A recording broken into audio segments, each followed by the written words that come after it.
Right.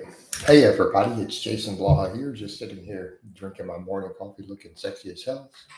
Thought I would wake up with all my people here. We'll briefly talk a little bit about the Jeff Nippard thing so that we have a topic. We need to have some starting conversations. I feel like that draws more people in when they want to talk about these things. Have some real conversations here.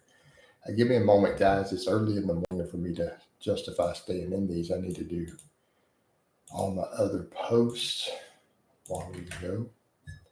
All right. But hit that like button as soon as you guys get in. And hopefully we get a lively live.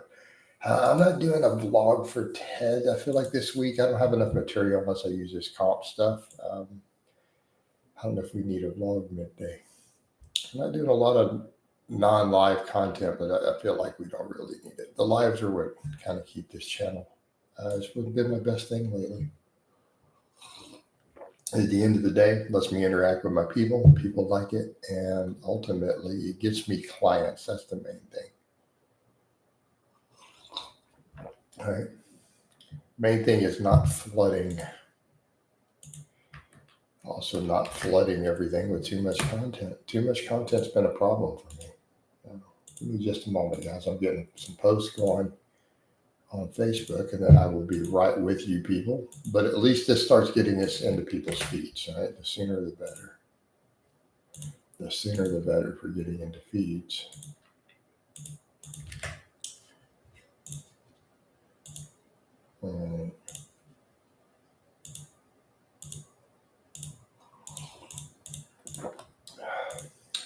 Plus, we're started a little later, so I really got to get everything going.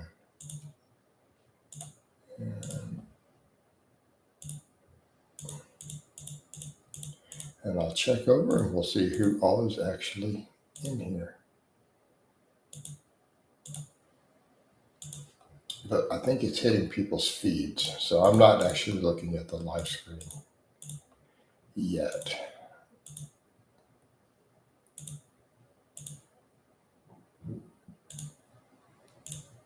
All right, one more second. Let's come over, see how people are doing. Rufio, hey, what's going on, Rufio? How you doing, man? Coach is still waking up. I slept in a little later. I was kind of tired. To bed early to bed, early to rise. So I'll briefly cover the topic. Yeah, man, we got Jeff Nippard's been endorsing all these fake natties, right? He got caught on it. Got caught with whatever, that Julian guy or whatever. But caught with a couple different ones to where he openly endorsed obvious fake natties. Got busted on one of them. And it always shocks me that these guys can do this and get away with it. And he markets himself as this natural dude, all this pro-natural stuff, and his followers all buy into it. And then he endorses fake natties and gets caught. It makes all these videos too about how to spot fake natties. And he was talking about fat-free mass index, and he was moderately intellectually honest there. He was moderately. But we know realistically, those few guys who've hit right around the 25 or higher in those older shows, we were not at the body fats that he and other people put them at. Those guys had lower than a 25 fat-free mass index. All right. I think it would be exceptionally rare for a lean person to reach that. Like I don't know that we have a true provable documented case anywhere. And the reality is that that's kind of an elite target. So when we use those targets for that fat-free mass index, that's not saying that you're going to reach it. It's thrown out there as it generally, even drug-tested champions never really surpass it. So it's not that we're not saying that's the natural limit. We're saying if you start getting bigger than all the Mr. Universe and Mr. American winners in the 50s and stuff, we got a problem, is what it's saying, right? That you're highly suspect. In fact, if you're even reaching their size, you probably have way above average genetics for muscle mass. That's kind of the point. If you're even above a 24, All right. So when we're using that scale, if you're above a 24, you probably have trained really hard for a decade or longer, and you're in a top genetic tier, is what that means. Okay. So that's what people misunderstand with that concept. But yeah, Rufio, glad you chimed in. Did you get an alert, a notice, by the way, to give you a notification? I'm assuming so because you were in here really fast. You're in here fast. Lars is back, by the way. I see him in the comments. So everyone who's asking, right? Everyone who's asking, Lars does seem to be alive. He appears to be alive. Man, I wish it would let me do these on Facebook again. I still don't know what the hang up is. It might not have liked some of the content I did too, but I've deleted all of them. This feature is temporarily blocked. It's not giving me, I have no restrictions on my account. That's what's weird. It doesn't say that I'm blocked anywhere or any rules violations. Very weird. I better make a community tab post. Like people don't know we're in here. Do we even need one now? I feel like I need to save that for the afternoon. I feel like people are going to see this eventually, no matter what, once they wake up. It's also a Sunday at 5:40 in the morning where I live. People need a minute. They need just a little bit of time to get woken up.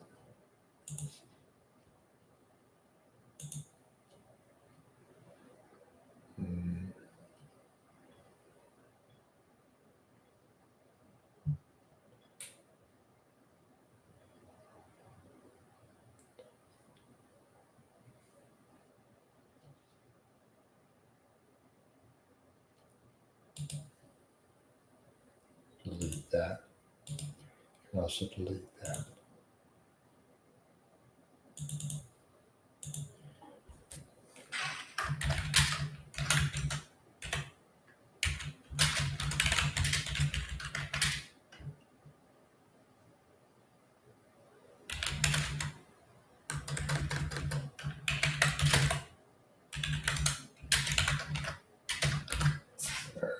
There we go. That's what we need. I need to put some other pictures up.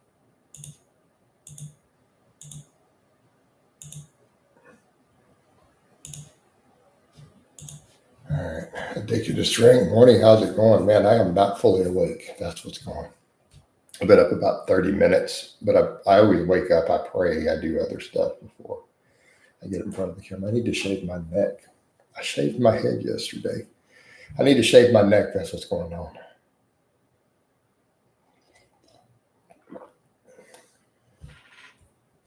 All right. The fitness industry has been full of charlatans since the beginning. I think if Jeff Nippard is willing to lie for monetary gain, then he probably also isn't Natty himself. Exactly. You know, I mean, what a script flip that has been. Keep in mind, all the people who hate me have branded me as a horrible, horrible, pathological liar. And the reality is, I'm one of the only people who told you guys the truth about the industry. Hell, I've been sued over calling the industry out. I don't sell you supplements. I don't sell you, literally the only thing I sell is coaching services and consultations. That is my only product.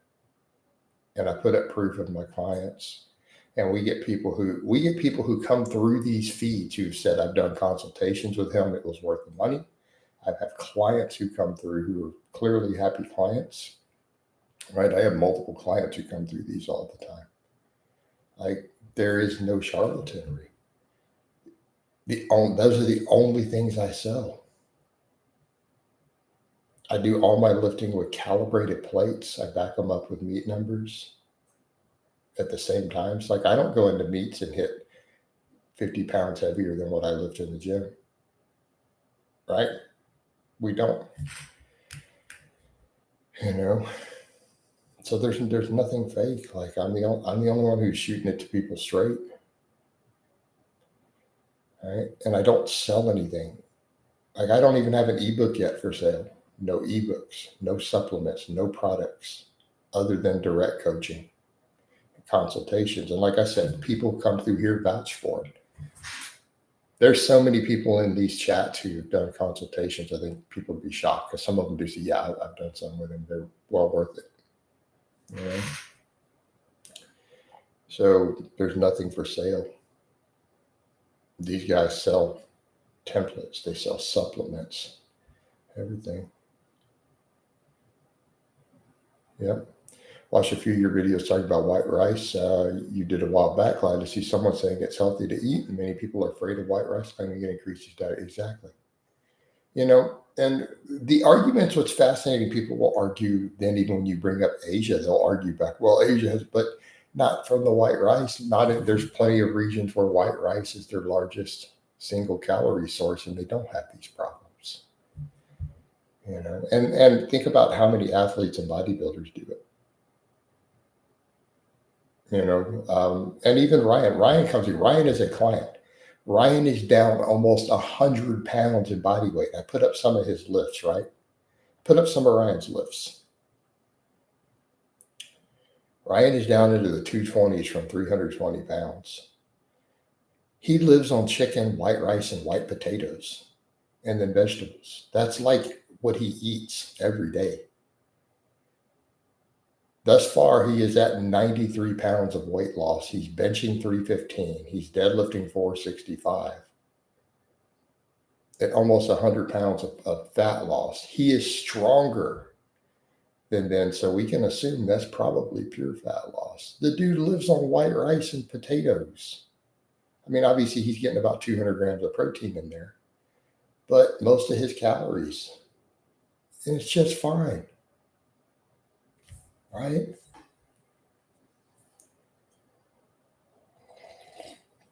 Come on. But man, I mean, talk about the inability to sell that. I mean, to tell people, oh man, you can eat chicken, white rice, and lots of vegetables and probably have a better diet and be healthier and fitter than all this stuff that people do out here. How do you market that though? No, seriously. I mean, how do you sell that to people?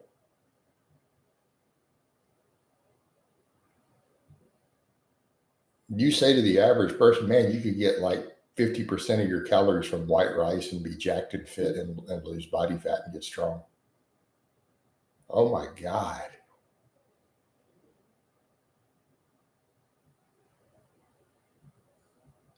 I mean, you talk about even the corporations not liking you.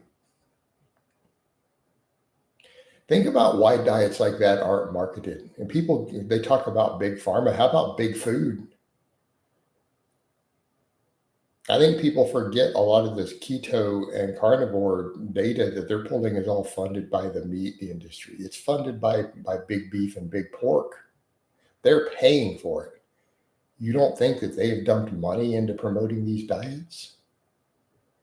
So people talk about corporate interests, and I'm not trying to hate. I like steak. My family were cattle farmers. My family owned a ranch. If it were not for ranching to some extent, hell, I might have starved as a child. You know, so let's be clear.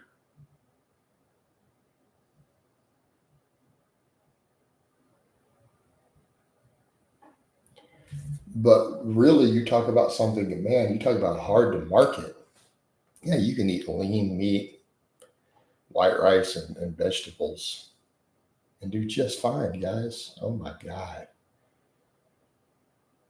I'll read your other stuff. Let's see. That's why I respect you, Coach. One of the only real people left in this space. Appreciate it, man. Dick says, really impressive. Well done, Ryan. You put in some real work. He'll probably slide through here at some point. He comes through for a moment, listen to the coffee chats. I love brown rice too, but I prefer the taste of white rice, less bloating. I mean, that's a big deal. Like, I got to admit, I like the brown rice and I can make it taste good, but I don't have to add any of that stuff to the white rice. You know, I don't got to put soy sauce or anything. And notice I look slightly leaner this week because I switched back from the brown to my rice. I have a bunch of brown rice left. I switched back over to white, and I feel like I look leaner and my stomach is less bloated this week. You know, so, but there is that. There is that. I mean, it is hard to overeat brown rice, though. But white rice is just fine, guys. I've been mixing potatoes. So look at, if you saw my food yesterday, Coach is going hard in the potatoes. I've been mixing potatoes into my white rice in the Instant Pot. I got some frozen cherries yesterday too, though. Do a few of those at night. I go hard in cantaloupes too, though. I do a cantaloupe every single day. I think people would be shocked, So it's like look up the nutrient profile on one cantaloupe a day. It's like a multivitamin, right? It's like a 300 calorie multivitamin. Actually, let me pull it up. So I'll read it out to you guys, some of it. Right.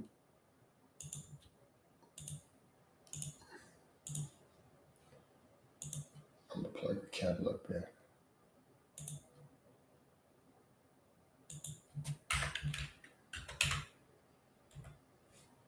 All right. One large cantaloupe. 277 calories, guys, for the whole giant cantaloupe.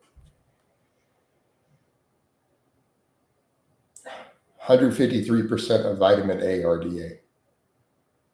332% of your vitamin C, right? You have over 3 times your daily need for vitamin C from one cantaloupe. It's got a little bit of K in it. It's only 17%.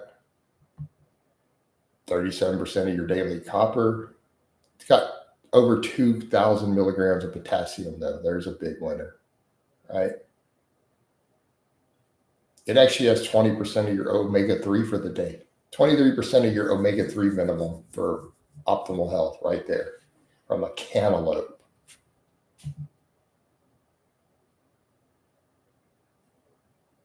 But that's the vitamin C, vitamin A, and the potassium. Massive. Morning, Coach, just on my way to the gym. Cardio only today. There you go, man. Hartzell says, what should the hip position be in the conventional deadlift? Your hip position should be what's optimal for your moment arms. I would have to teach you how to do that. I've done tutorials showing you how to find your hip position.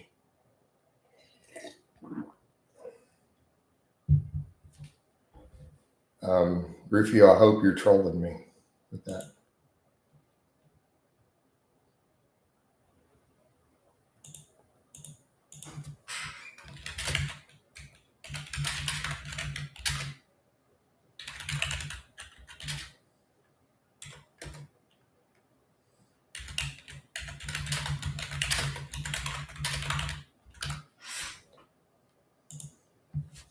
Right.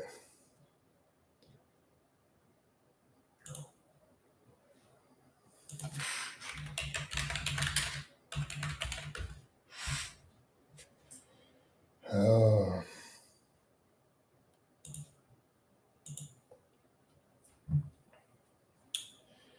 Yeah. Yeah. Just keep in mind with that level of troll question, Rufio, that Cybation's defensive extend is literally.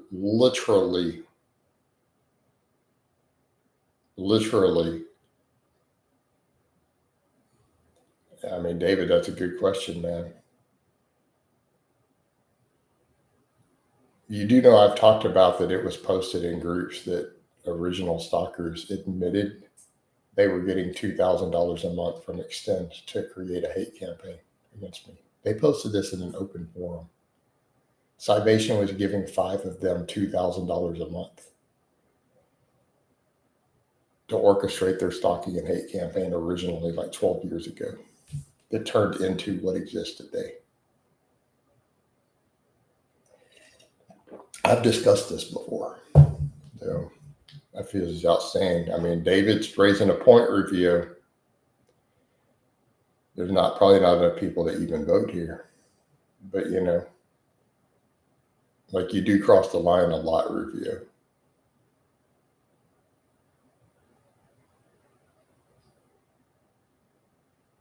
I'm going to be right back, though. I'm going to get some coffee.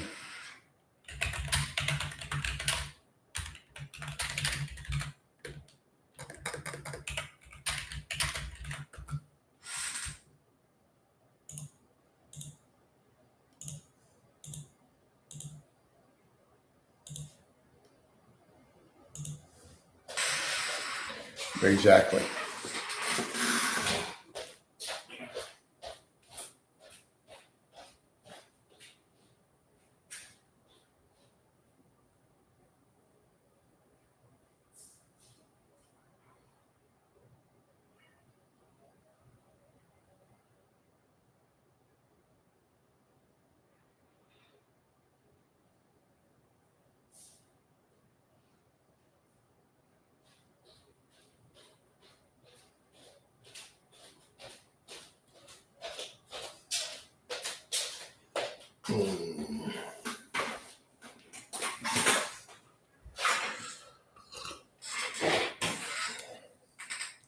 I mean, Rufio crosses the borderline repeatedly, by the way.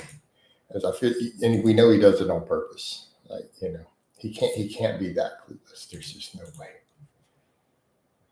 All right, there's no way.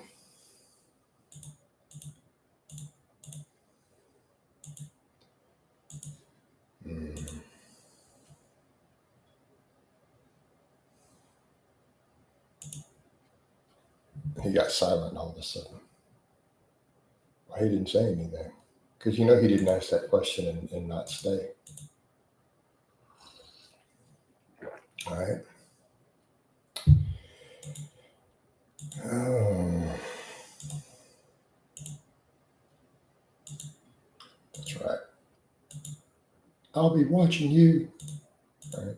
It's the drill instructor from Full Metal Jacket said.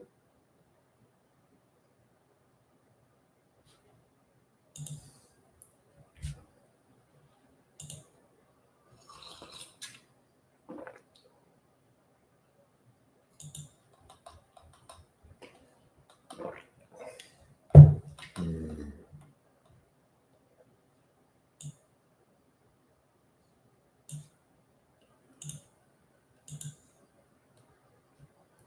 Also, what's up with that? What's up with people who wear perfume or cologne to the gym? Like, what's wrong with people? Like, you got to wonder what's going through someone's head who decides they're going to put on a bunch of perfume or cologne to go hang out in the weight room or the cardio section where people have to breathe deeply. You know,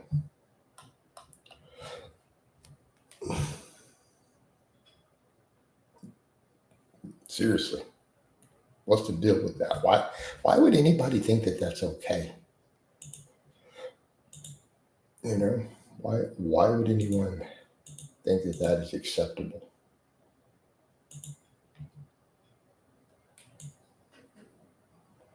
Kind of struggle to get my head around that one.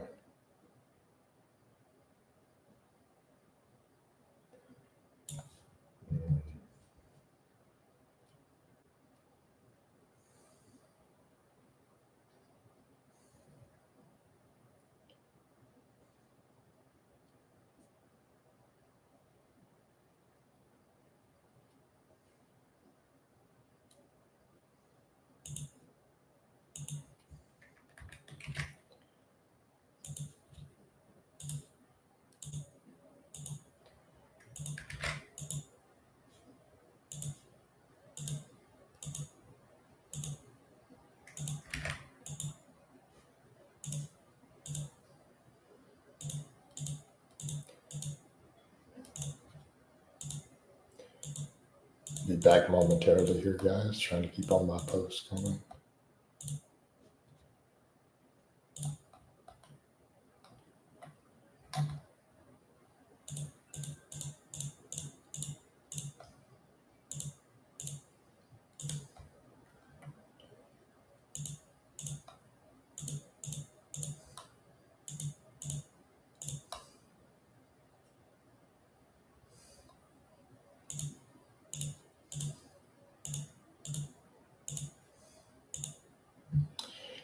All right. Guilty as charged, coach. Don't compound me for wearing a nice fragrance to the gym, right? I hate it when someone smells a BO at the gym. It takes your breath away. All right. But, is cologne not objectively worse? I mean, really, if you got BO and you just cover it with cologne, that's even worse, man. I mean, that's a level of stink, you know?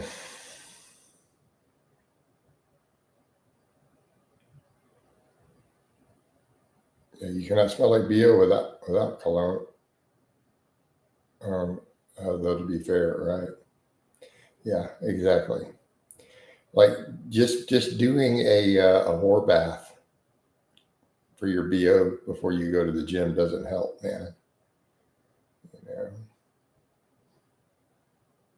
Do you guys use any of those terms over there across the pond?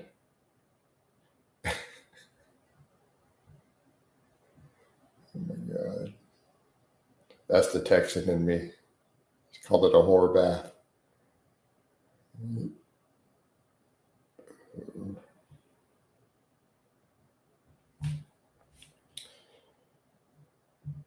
Yeah.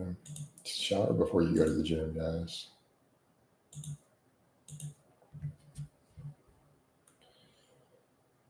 I sweat a lot, man. I have to shower a couple times a day. All right. Those are the rules. Like, I'm not gonna lie, dude. Like, I sweat a lot, so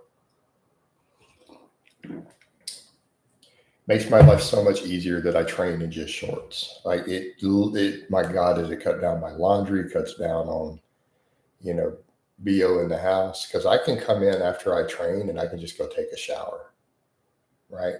I can set aside just those one sweaty pair of shorts and not have giant piles of clothes. Like it's a big deal, man. It makes my life easier. Someone who sweats a lot, you know, just the saving on laundry and stinky gym laundry from the sweaty shirts alone.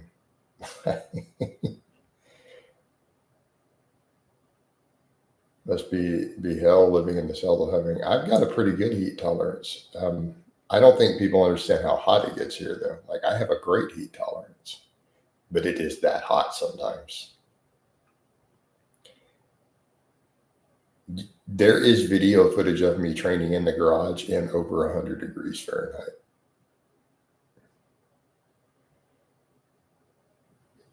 Okay. I make fun of the biohacking community. Thomas, I think the entire biohacking community is a mental illness. There's something wrong with these people in general. There's something wrong with their logic centers. I think only people with some type of serious actual OCD, debilitating OCD, get involved in it. Normal people would never think this way who have a proper thought process.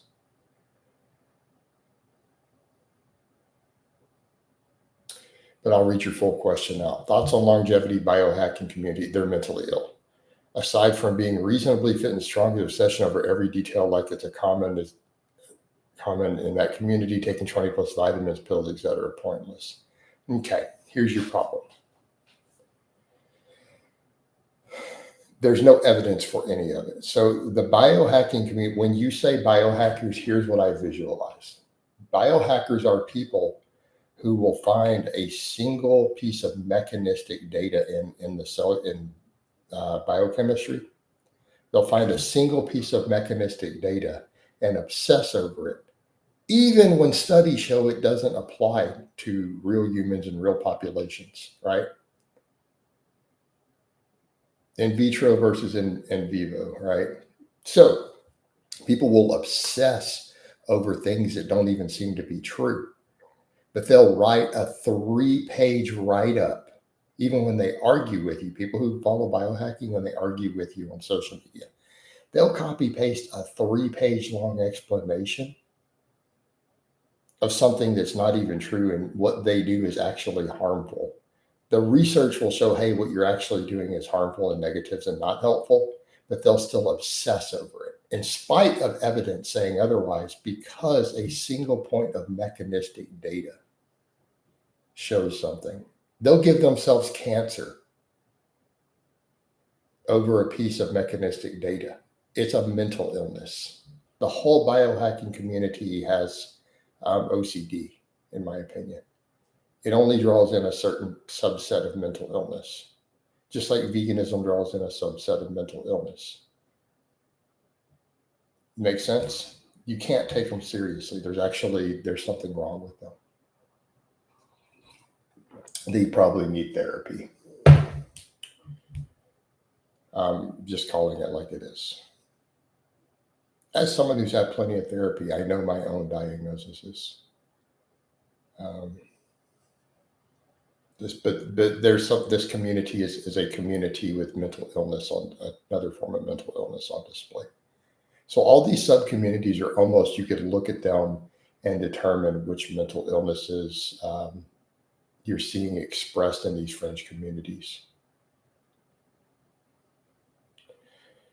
Bocephus says people get caught up in trying to impress others when going to the gym should just be a journey about improving yourself, right?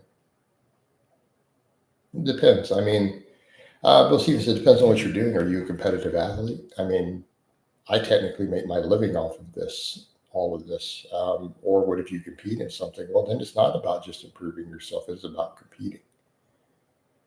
But I do agree for the average person. The average person, I agree. Because I think everyone should work out for those reasons, for self-improvement, for health, for quality of life. I think everyone. Good morning, Ryan. We were just discussing you in a positive manner earlier, Ryan. Client Ryan just rolled through. I start suffering when indoor temp goes above 80 degrees on training. Ideal is low 60s, man. Low 60s, that's not for everybody. Then again, it depends on what you're climatized to. 95% of health and well-being is based on good diet, sleep, physical activity. All the other protocols may help a tiny bit, and some of them may hurt you. All right.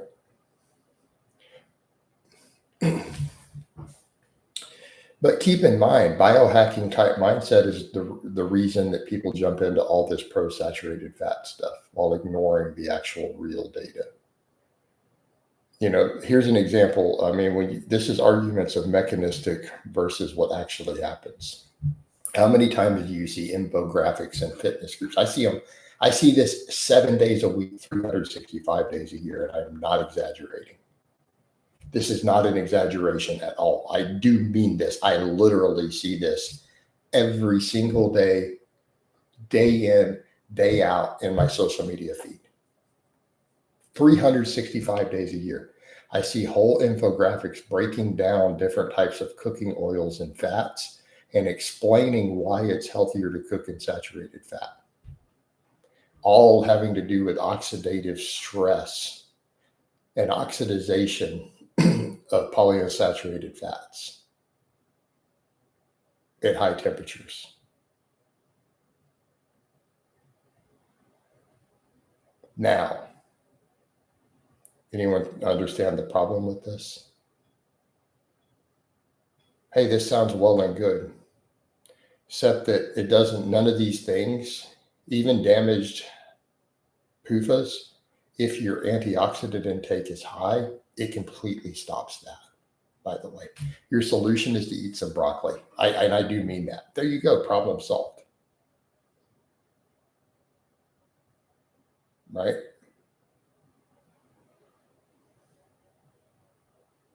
What they're not telling you is the saturated fat intake was going to kill you also, though. Cooking in butter, cooking in tallow, all these things. What do we know based upon pretty hard data from 37 countries? Yeah, they raise inflammation. They cause atherosclerosis. That's actually probably the most inflammatory food you can eat. That's at the top of the list, pro-inflammatory, that if you consume them, we see it immediately. Your inflammation markers go up within 24 hours. This isn't even debatable. This has been repeatedly looked at. There's your problem. So they're taking that, and the real solution is, how about you just stop cooking in added fats? But if we were to go off of purely scientific evidence, set aside all bias, all logical fallacies, and only look at hard data,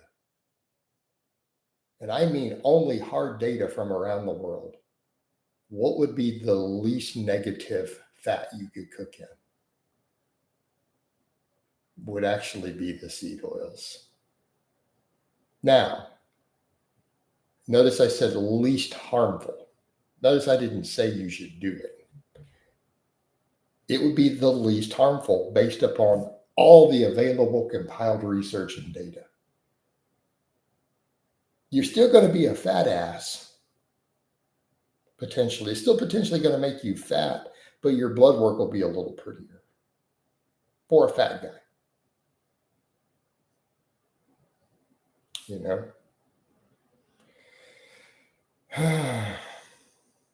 But they'll argue this as mechanistic data over a single point while ignoring the bigger, scarier stuff. Like these dudes will talk about, mega loading of vitamin C. Well, they forget the cancer part. Well, that's well and good till you get cancer from it. Oh, yeah, we forgot about that part. And doctors have been saying that for 30, 40 years. They've been telling you, you don't want to megadose a single form antioxidant. It could actually give you cancer. Lo and behold, what do we see on data when you megadose a single one? We see cancers. Right? It's stupid. But let's get over to the other points. Thomas, thanks for answering. Jason, surreal to actually interact with you. Been a fan for years. Your information has really taught me when I started my weight loss journey years ago. Awesome, man. Yeah, fair point from both CPS, oxalates, and veggies. Oh my God. And again, people will only read the fringe mechanistic stuff instead of looking at what the best researchers say about oxalates. Yeah, they're a boogeyman. It's a boogeyman. Oxalate content of food is something 95% of the population never needs to be concerned with at all. And if you do need to be concerned with it due to specific medical issues, drinking more water will offset it. Is eating 1 kilogram of mixed vegetables overdoing it if I have a crazy appetite? No, I mean, that's not unreasonable, unless you're getting GI tract distress from it. Are you eating them raw or cooked though? Truth says, thanks for the advice yesterday. I'm now on moderate carb and low fat and feel much better. I mean, Ryan's in the chat. I got Ryan here. Ryan, as of now, benching 315, squat, deadlifting 465. Ryan is down over 90 pounds. He's lost somewhere 100 pounds. Ryan, what do you eat? If you get a chance to chime in, he may not still be listening. You'd like to tell him what you eat. You'd be like, are you serious? Ryan lives on chicken, white rice, and white potatoes. And vegetables.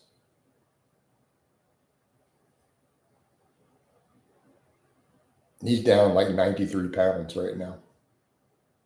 Lift's going up. He's approaching that 5-plate deadlift. He already benches 3 plates. You know.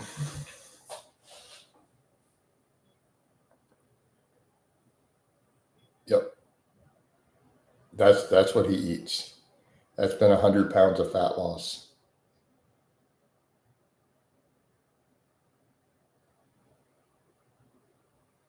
And he's hitting those numbers and he gets stronger. We've been slowly seeing a general increase in strength while the scale keeps going down. So he's down into the 220s now from over 300 pounds. Yep. Trained fasted cardio on top of it. There we go. Makes sense. I was overthinking nutrition, trying to be clever. The problem is that overthinking it without having knowledge is a problem. If you can overthink something, but if you have no reliable data,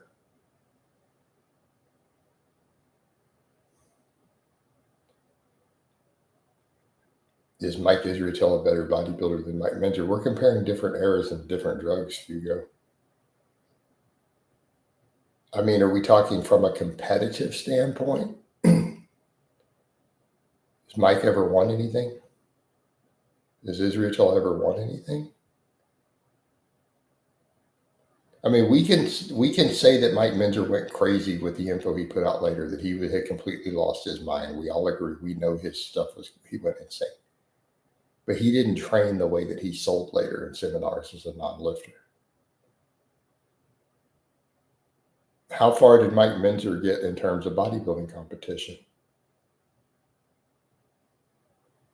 Well, he placed second in the Mr. Olympia behind Arnold Schwarzenegger in his era.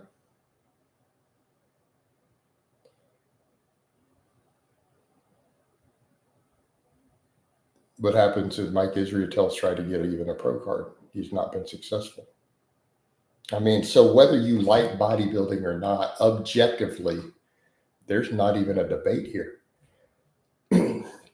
This would be the equivalent of going back to the 80s and taking, let's say, football players, right? Let's take the NFL. This would be the equivalent of taking someone who took second place at the Super Bowl. Like their team, they never won the Super Bowl, but they got second at the Super Bowl in the 80s, number 2 team in the world, the best player on the number 2 team in the entire world in whatever, 1982. And then comparing them to a high school football player who didn't quite make a scholarship. And then asking, was that football player or this high school guy who almost got a scholarship but didn't and had to quit playing football after that? That would be the equivalent. But they had a big YouTube channel, the high school kid, and sold programs.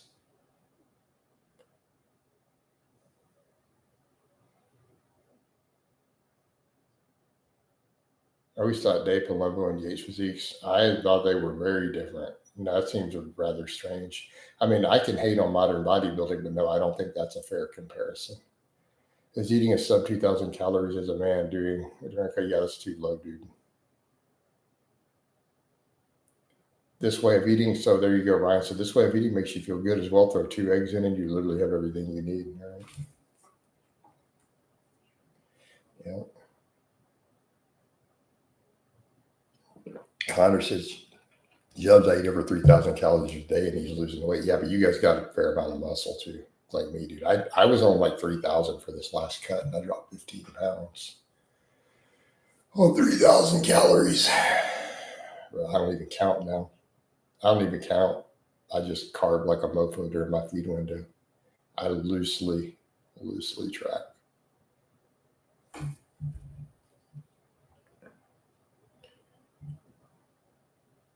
Both have blown out midsection, reach, chest, and arms.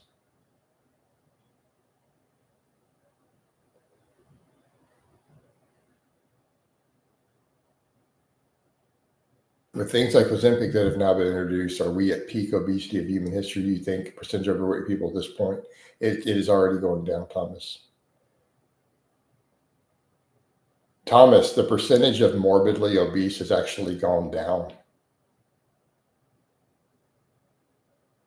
in the last year, according to the statistics. We're down over a full percentage already in less than a year. It's like a 2%, the number of morbidly obese people. So I think that you're going to see more and more of a shift of it. And what you're going to see,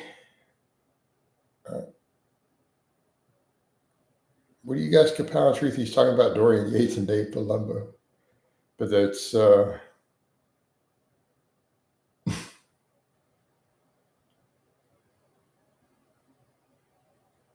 Connor, what is your reason for are you wanting to introduce a vote as a channel member? So what's your reason for this particular vote? It's just, okay, but you got to be careful, man. You have a lot of voting power. But look, Connor, with great power comes great responsibility. Because you know how Kapow happy some people will get in the votes. You know, just saying, you get the wrong crowd in, man. They'll be like, yeah, man.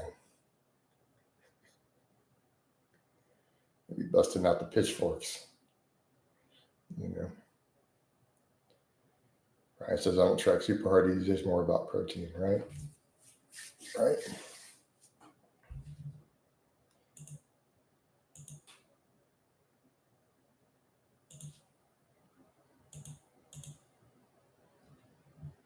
Mm.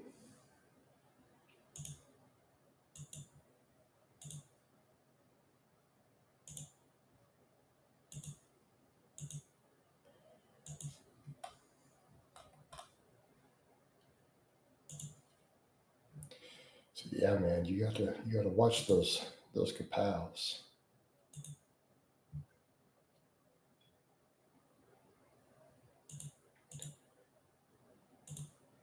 I think someone had asked in the comments, was that you the other day in the comments? I forgot to answer it. Like under a post. Connor, was that you who said, what happens if we get a tie on the Capal votes, but the number of channel members exceeds the stays? I would have to make a judgment call at that point, but I would have to weigh out. So let's say we had 5 votes, right? Of each way, like 5 Capals and 5 stays. And I've got to make a judgment call based on that. At that point, I would probably consider, man, 3 people with channel memberships voted a Capal, like, or clients or whatever in there. I would actually have to take that under consideration at that point and the tiebreaker, you know. I saw an Ozempic commercial yesterday with Serena Williams saying she needs to use it. Absolutely insanity. Yeah, but I think channel members could definitely be a tiebreaker. You know, in a Capal vote, they could be a tiebreaker. Just like they get voting power, starting vote powers. You know, if they get the second, as long as it seems like a valid reason, it can't be just because they want to just flex on somebody. But you know, it looks like a valid reason to start a Capal vote. Yeah, I let them start a vote. The channel members are allowed to initiate it, assuming it's reasonable. You know, got to be reasonable. We just don't want to Capal people just because you're having a bad day. You know, right? Only I get to do that. Oh Lord, yeah, way to Capals.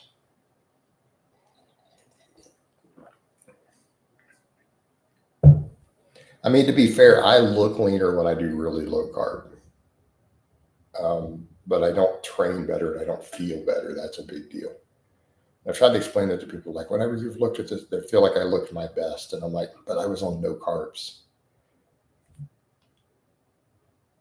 And I can't always handle the same training volumes and workloads and recovery. Good morning, Jason. What's up? Noble. And eventually, if you just get lean enough, it doesn't matter.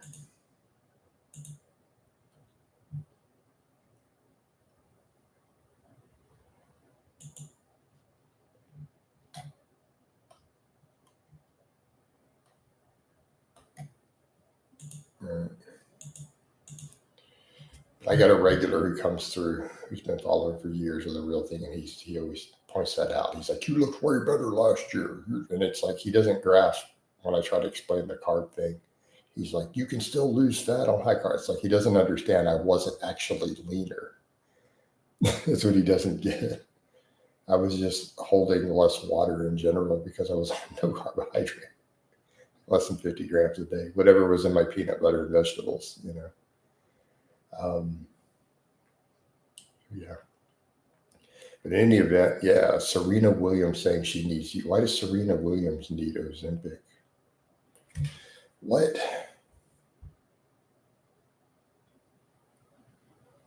What?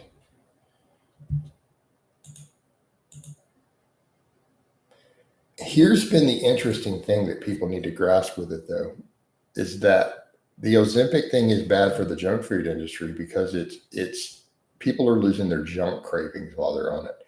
And I don't think people understand how big that is at the society level. That's not a big deal anymore for those of us who eat healthy, right? For people who've already changed their lifestyle, that's not really the same game changer. But when these people are being prescribed a drug that blunts their craving for junk food, we understand what happens there. And I'm not saying we should do this, but what happened if the entire US population was prescribed this and took it?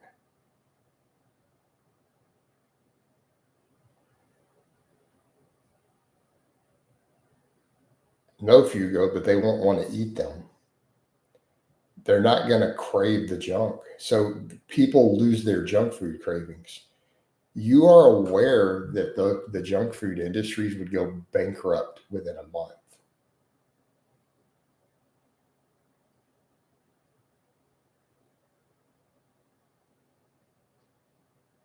The ice cream, the candy, the chip companies, Pizza Hut would go bankrupt.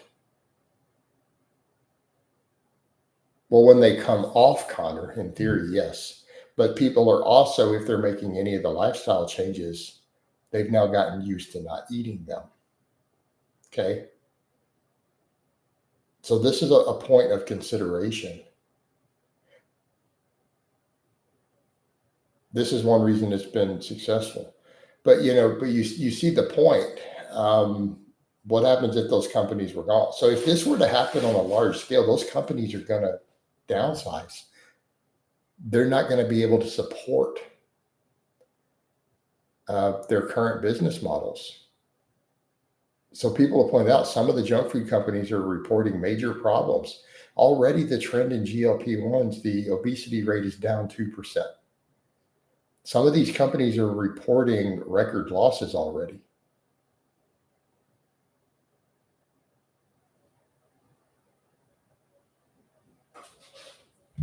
Melville said their sweet potatoes one of the best sources of carbs. Thanks to you, I've been eating more vegetables now. The problem is people are thinking getting junk food is cheaper. Depends on how many carbs you need. Like sweet potatoes are one of the best, I would argue, in terms of total nutritional value. But for some people, it's going to be too much satiety. Depending upon what your calorie needs are, you could reach a point where it may not be your ideal. The reason, a lot of athletes do the white rice. But just overall, as a general rule, without going into exceptions, yeah, sure. How will the SNAP ordeal? It's not going to take a toll. You can't buy junk food with SNAP for the most part.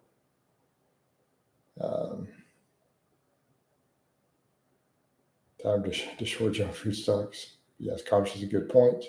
All right, Ryan says we need to regulate the junk food industry. Those chemical concoctions are the biggest drivers of obesity. Yeah, these whole combinations.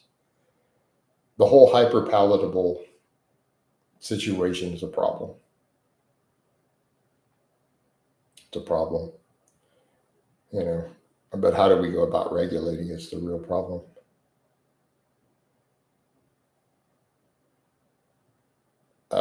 I don't know if this is federal law or state, but in Texas, you can't buy candy, sodas, a lot of junk foods are absolutely not viable with SNAP. But I don't know if West Virginia is the same.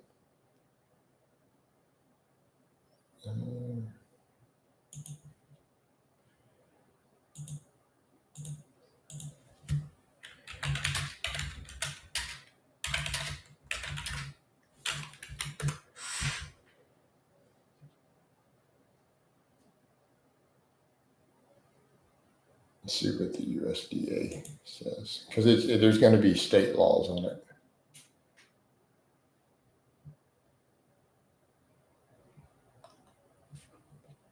Not in point of sale. Foods and households. Beverages. Foods.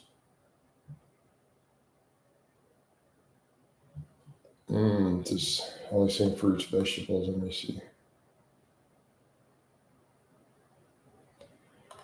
So individual states are going to have more restrictions then. I know Texas has forbid. Yeah, it's a state thing. You're right. Here you go. Yeah, I don't even use it. I haven't bought table sugar in 25 plus years, Connor. I've never even had a bag in my own house. Except when I lived with my bro when I was sick and bedridden, pretty much. And he had way too much junk in the pantry. Unfortunately, it was super well stocked because he had a girlfriend who cooked piles and piles of junk, and then they broke up right about the time I moved in, and there was just entire pantries full of all that garbage, which was not a good thing. Addicted. I'm not going to explain SNAP to a non-American. I don't know what country do you live in, and what do you call your welfare programs? SNAP is our food welfare program. Yes, government grocery assistance with a card. They give you a card with a balance on it you use at the grocery store. They call them EBT. So there's a button for that on your stuff when you check out. That's the things you can see, the EBT thing. Your receipts even say it. So even if you don't have it, it's all over the stuff. You can see it. Like I get it on receipts even, and there's an EBT button at some of the grocery stores at the thing that you can see clearly labeled. You know? So it's a U.S. thing.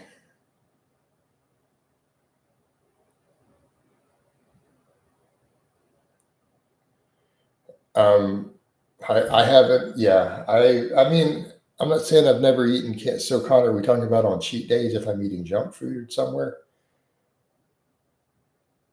Because I mean, you're not going to buy high fructose corn syrup separate, so it's going to be included. I mean, if you're not eating junk food, you're not going to get it. But I generally avoid refined sugars, and I have my entire fitness life. Bill Steve says, common sight to see obese people in their cart loaded with soda and snack cakes. Yeah, so here they can't do that. You cannot buy candy, desserts, treats, or soda of any type, right? Sugary beverages, ice cream, yes, cakes, snack foods, absolutely not allowed in my state. Right. Brian, that's what I'm saying. I need the EBT too. As much as I pay, I deserve $300 a month back. I agree, man. I'd take it in a heartbeat at this point. Be like, where's mine? I'm funding it. Jules, I appreciate that, brother. Thank you so much. We off to a solid day. This already starts the channel off on a super good day. Hey, coach, wanted to say I grew up watching your fitness stuff. Keep up the great work. And although I don't pursue numbers, build up a physique, I'm proud of following your ice cream fitness program. Hey, man, I'm glad that you've got results. And I thank you for dropping that nice little hefty super chat this morning. All right. Thank you so much. It's going to be one of those days already. I get the feeling it's going to be one of those days because I got no supers yesterday, but I got like $40 the day before plus memberships. They always come in bursts. It's really weird. Like either I make $10 or less, or I make 40 or 50. There's no middle ground. It's very funny, right? There's like no in between on my live streams day to day. But hey, Jules, I appreciate that, man. And I'm glad that that's been helpful to you, brother. I'm glad it's been helpful. So thank you for the long-term support.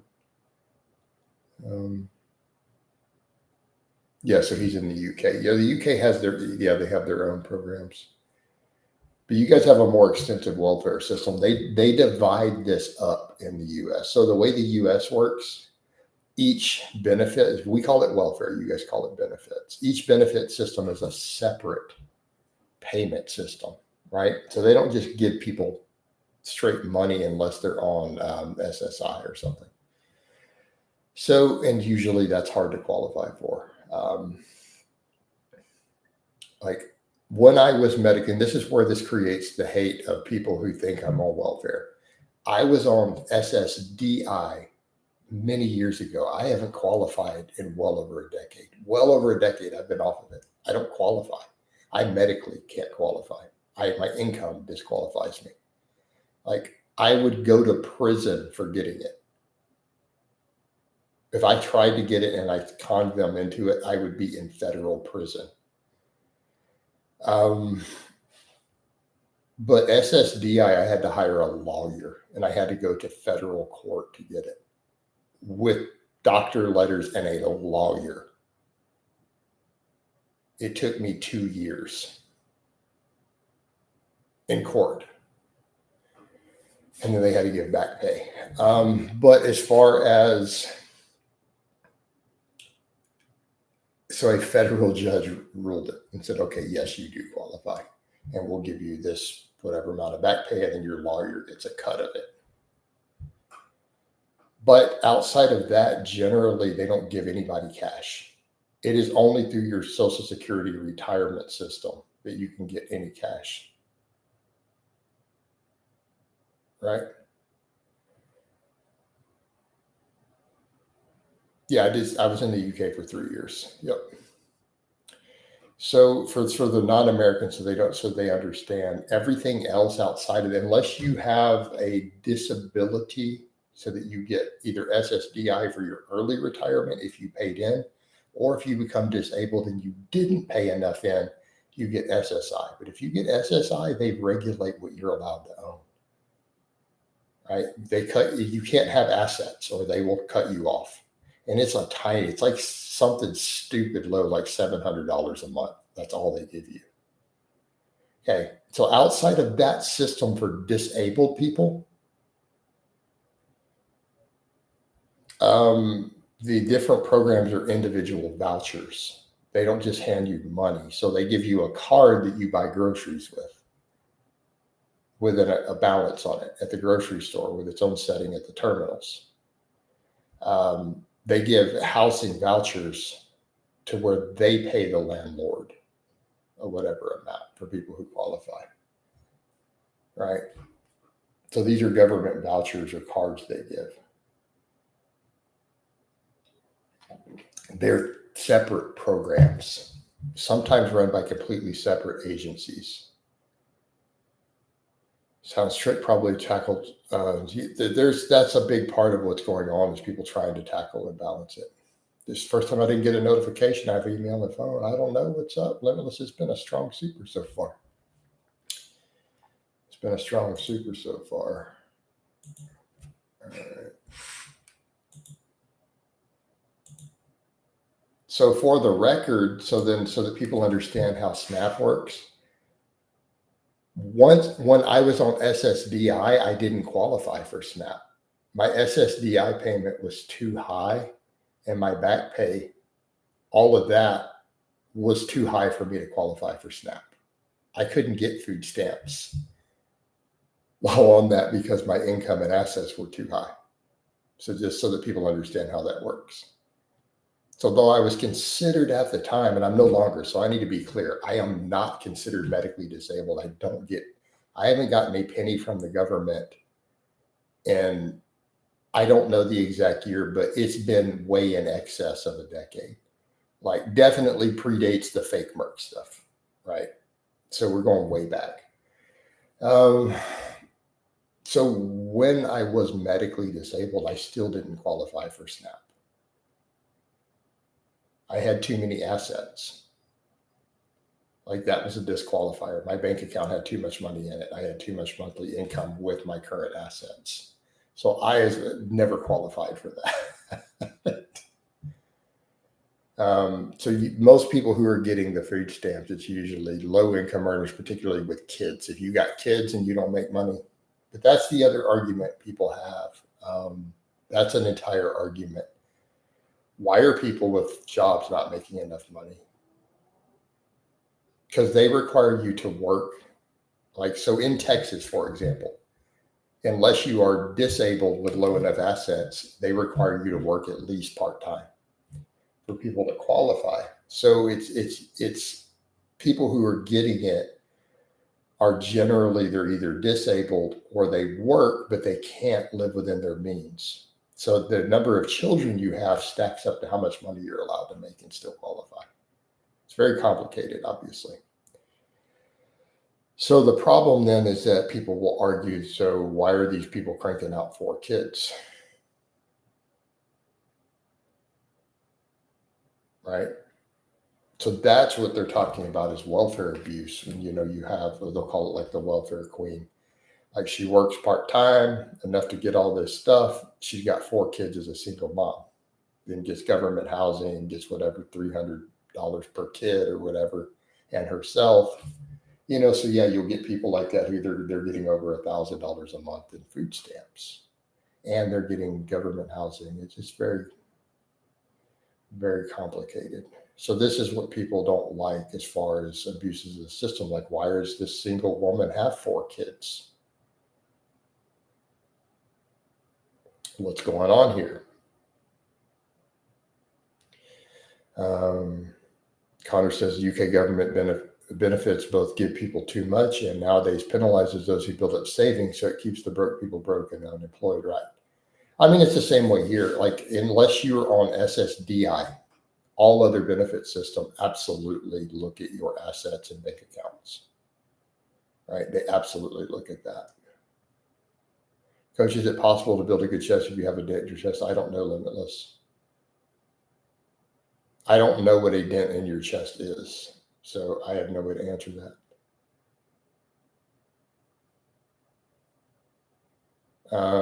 They do that at my job, get BS FMLAs to work just enough to keep their benefits rolling through. Yeah, I don't know if there's like a minimum hours they require them to work. So it's a tricky situation, because then you got to look at that. This is why it's so complicated and argued. But then I think what people have to remember, they're like, well, the people need this. It's like, but you do understand we are paying for this. It is coming out of our money. And this is where a lot of people get upset. Like me, my taxes are my number one stressor in life.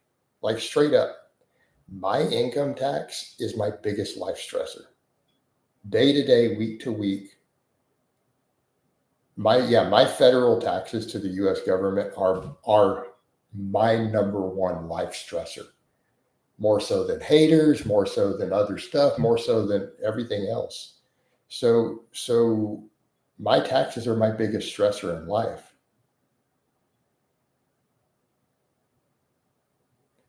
That is my number one life stress. 2/3 of my stress comes from my taxes. Like, if the IRS just went away, my stress level annually would be half. So, believe me, I have to negotiate and fight with them on stuff. I'm trying to actually do some fighting with them this coming year. I've been on the phone with the IRS a few times. So I really deal with IRS stress as a self-employed small business guy. I've probably spent this year 4 hours on the phone with the IRS alone.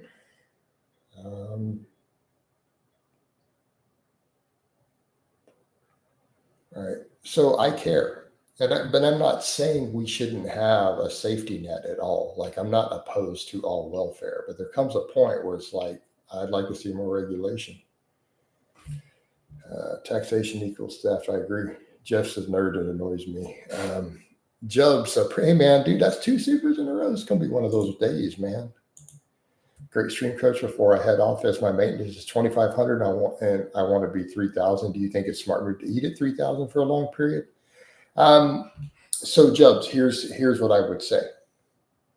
The best way to raise your maintenance while not gaining fat? Cut your fat way down and add more carbohydrate. That will actually bump your maintenance up alone. The thermic effect of the carbohydrate. Just drop your fat lower,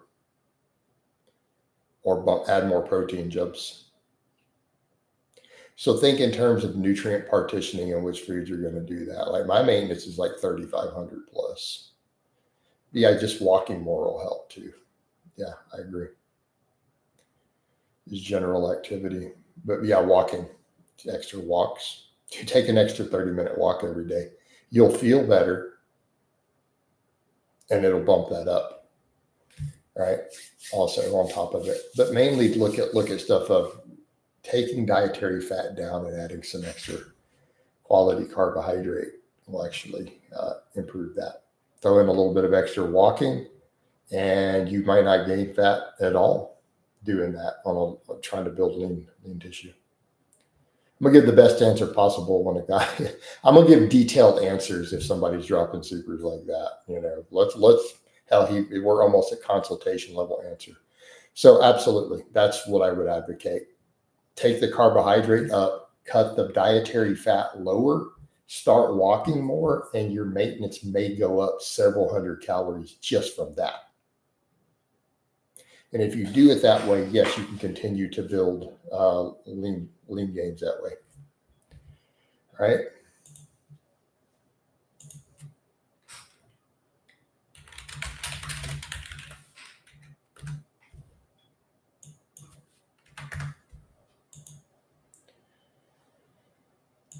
All right. Appreciate the tips, Coach, and chat. Have a great rest of your day, you too, brother. Hey, man, I appreciate the super chats. Appreciate the super chats. And for the Americans who are curious, who don't know the conversions, that was about $52 total that he dropped this morning. So again, nice coffee chat so far. Speaking of, though, this coffee is cold. The last drop in here got cold, guys. I need coffee.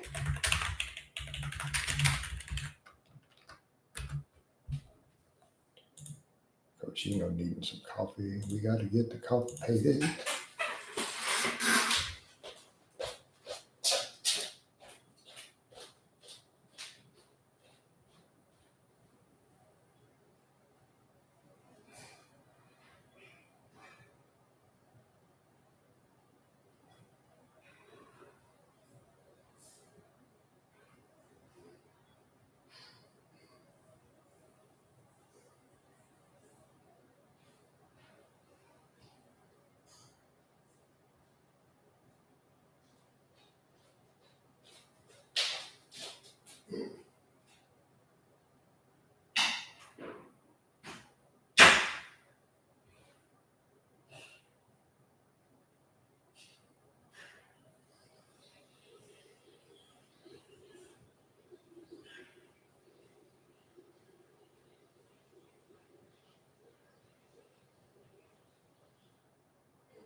All right. We're back. Back in black. Drink more pre-workout. Just snort some Adderall. No, man, let's not snort some Adderall. Jesus Christ. How about let's not snort Adderall at all? Let's not do that. Oh, Lord.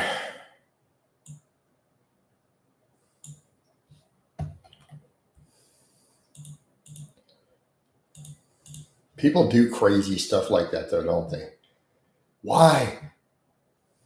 Why do people get that crazy?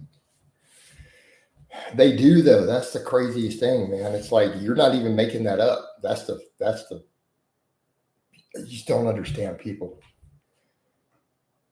Rich Piana snorted pre-workout on camera before.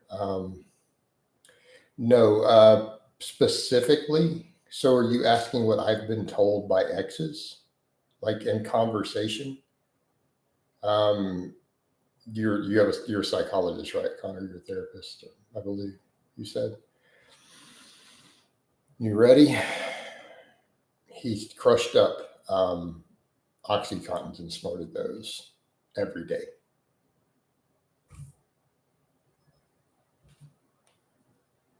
Yeah, so all physiologists. Okay, gotcha. Yeah. So he snorted Oxycontins.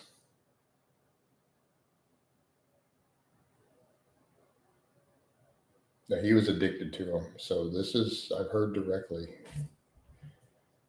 Yeah, it's an opiate. Yep.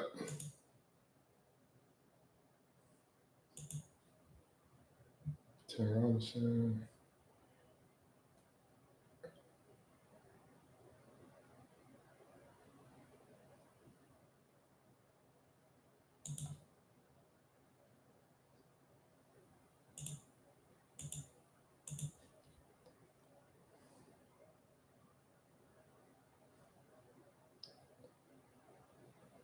Yeah.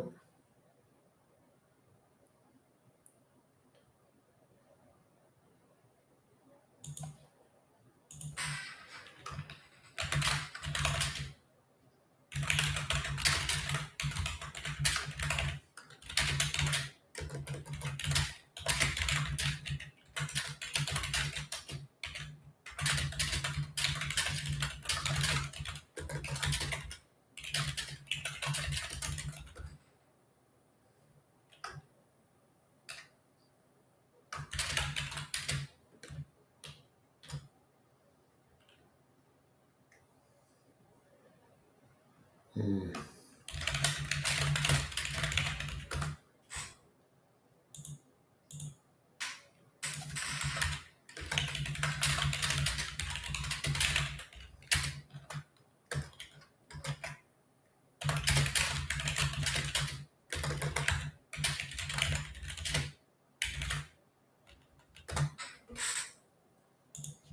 Mm.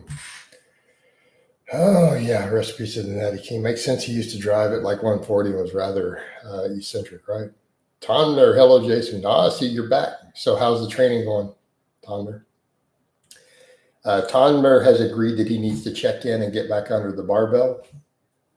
Like he came in here and said he's going to go join the gym and he's going to check. I told him to check in with us today. We're going to be watching for it. I remember telling you that. So I'm glad that you're in here this morning. You join the gym? Had to make it a habit burger before they closed when he was doing the Bigger by the Day series, right?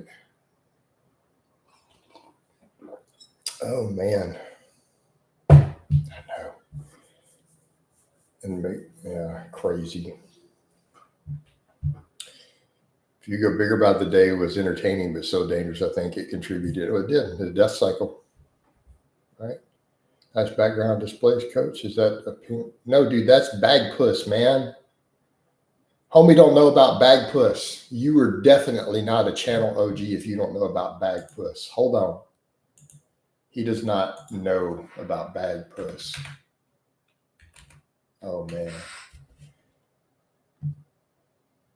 I mean, you could do a channel search for the bag puss, but you know, for the unaware, this is a classic. This is a re-up from. If you don't know about bag puss, you have to watch this.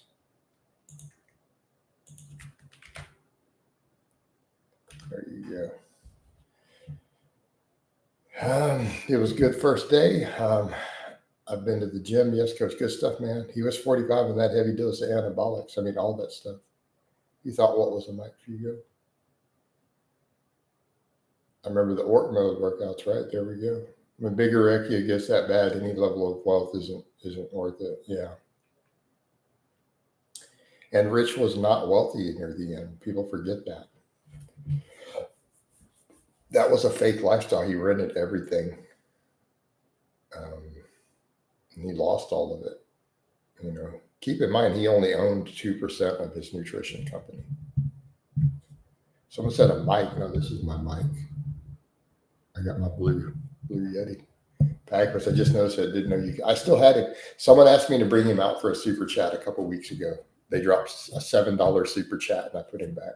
Now he owned like 2% of 5% nutrition.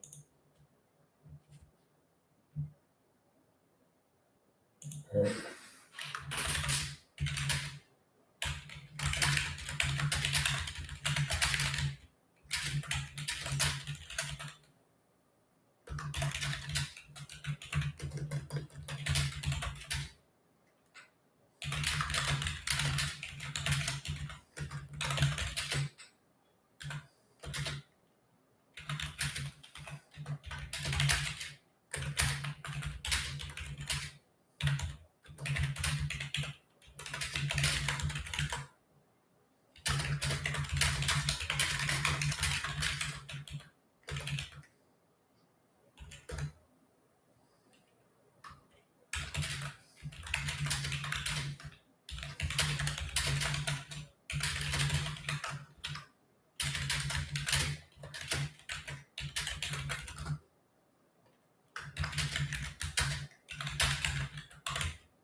Right. Jason knows why Rich was poor. No, it's nothing to do with that. Follow fitness YouTubers in the 2019s. I did. I like the background music, right? Now you're a man, a man, a man, a man. If you ate a whole bunch of, how would I personally feel? I would feel like garbage the next day.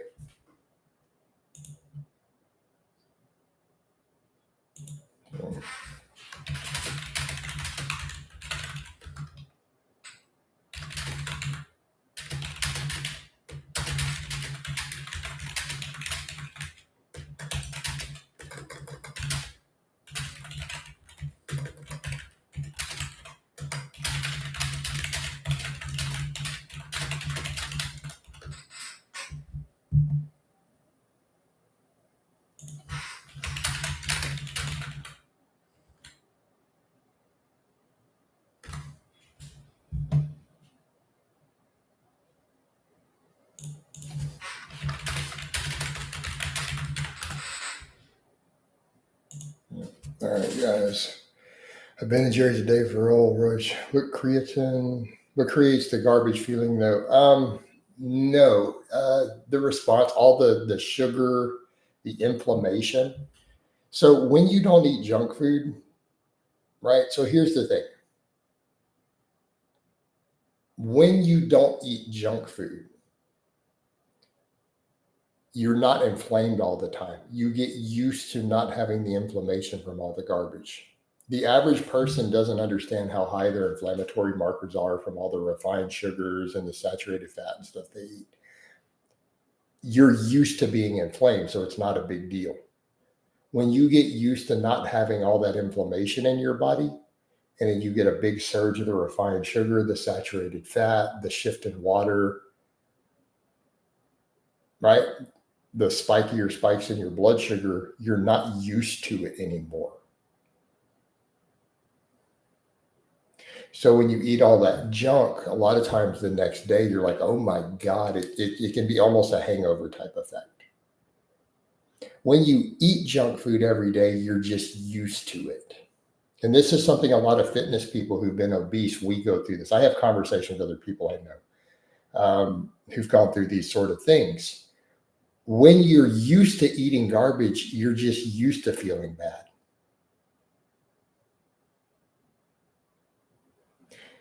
When you get used to having a fit, healthy lifestyle and a fit diet, when it hits you again, you're like, oh my God. Right? You guys know, like, you're not supposed to hurt when you wake up in the morning. You're not supposed to have joints that hurt. You shouldn't hurt from your training. Like, I don't wake up with a bunch of DOMs. Well, no, you're just used to it. You're used to just feeling bad. It becomes your baseline. Yeah, the hangover is 100%. So Ryan understands. He's someone who's lost 100 pounds and has been living a healthy lifestyle over a year. He knows exactly what we're talking about. It's been recent enough. So, all right, guys, so that you understand, all you guys, you see people who say, man, what's going on? Let me be clear. When I do a 500-pound deadlift for 6 reps after benching, well, whatever, let's say I do the 315 bench for rep work, and I do the 225 for 18, and then I put 500 pounds on the bar and deadlift it for 6 reps. Do you guys think I feel sore the next day? No, I wake up, it's just a normal Tuesday, dude. We're good now. I slept.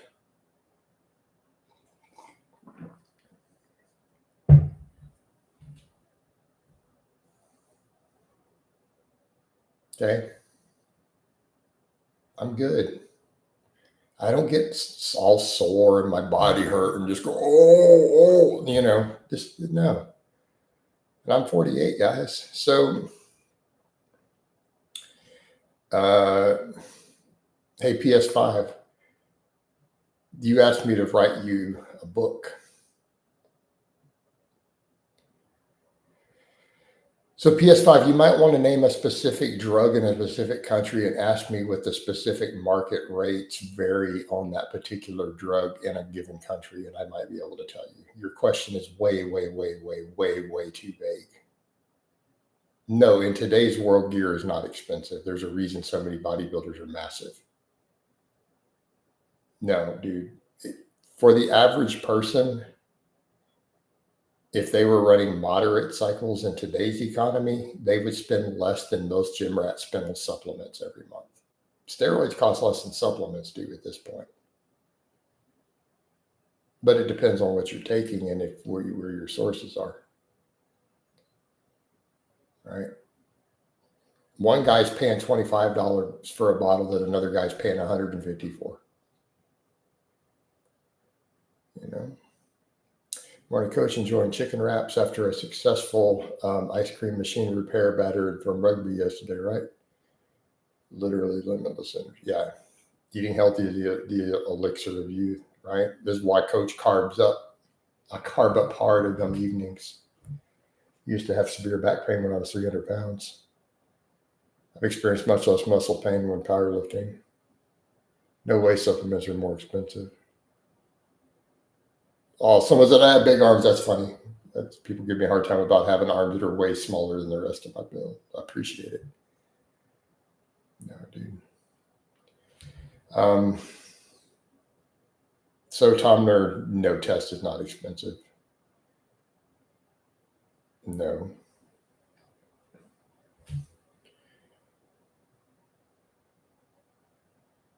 Well, it's just because I'm sitting down.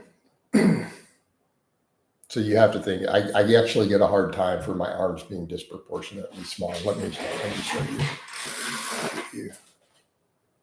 All right, by comparison,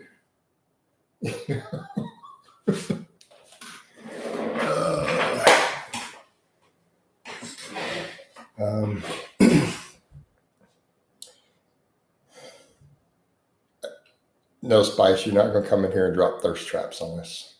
Spice. Well, let's investigate. Probably going to be a picture of someone I know, so I'm just going to ban them. People do that a lot, by the way. I suspect that's going to be the case. I don't know this person. Never mind. It's just a random thought. Connor says I could get tests for 35 quid a bottle.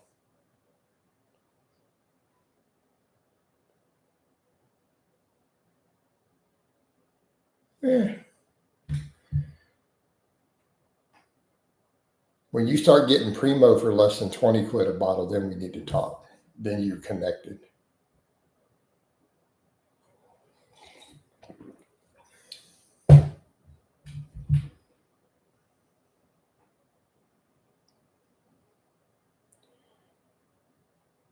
Last time I checked, my arms were only 16 and a half. I mean, cold, I've never measured it. I don't care about anything pumped.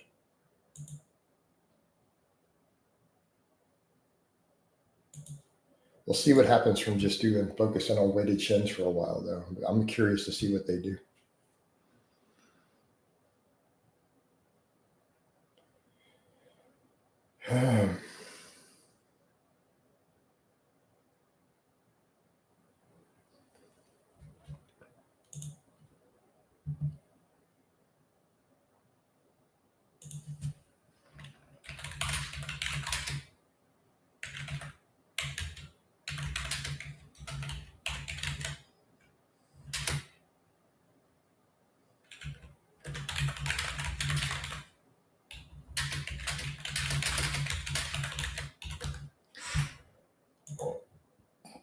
You should react to my music. How about if I don't? I don't do reaction videos. It's not my bag.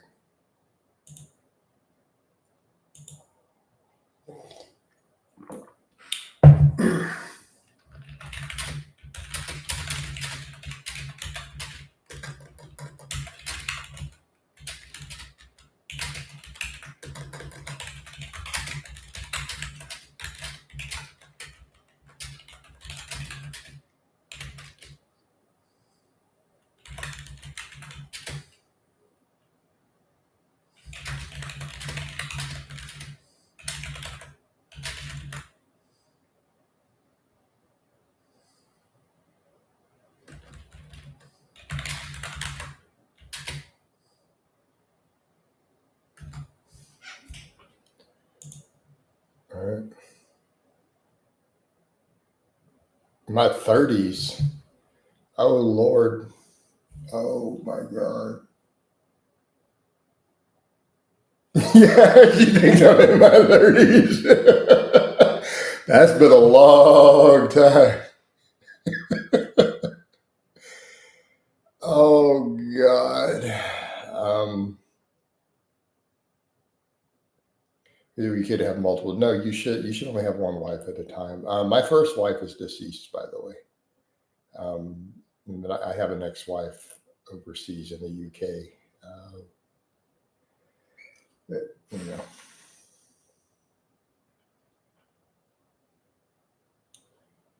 but you likely have to take other stuff to keep estradiol down, among other things. It depends on how much test you take, honestly. But I mean, we're in the same situation. Adex and Aromacin are not that expensive either. That's okay, guys. It's life goes on. Limitless. So do you think it's worth getting married in 2025? I think it is. Limitless. No, dude. No, I don't have any kids. My pull-out game is strong, but that's my running joke. Do you think it's worth getting married? Limitless. I think for most men, if you find the right woman, I think deep down, all men ultimately want to settle down, right? I don't discuss what my relationship status is at all is currently, Gigament. So no. But no, I generally agree. No, we were on good terms when she passed.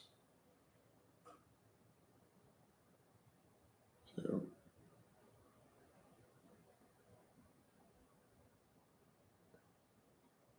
no, Gigament. So if you mean back then with the ex, I lived in the UK.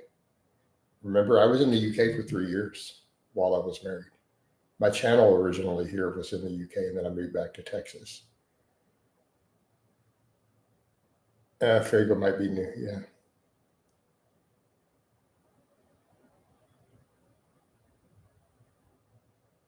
Yep. America Pal.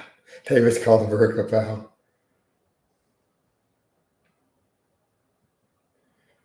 Yeah.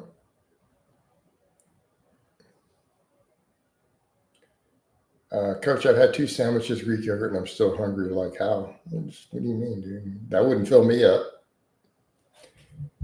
I mean, you see my food, right? Unless I post up all my meals every day, the amount of rice and chicken I eat on a daily basis.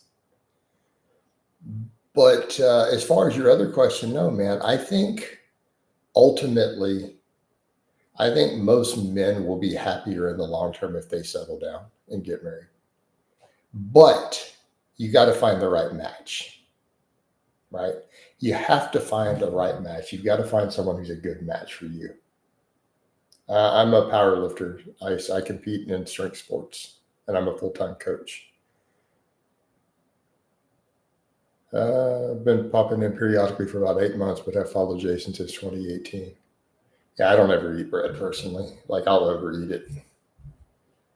I will overeat bread.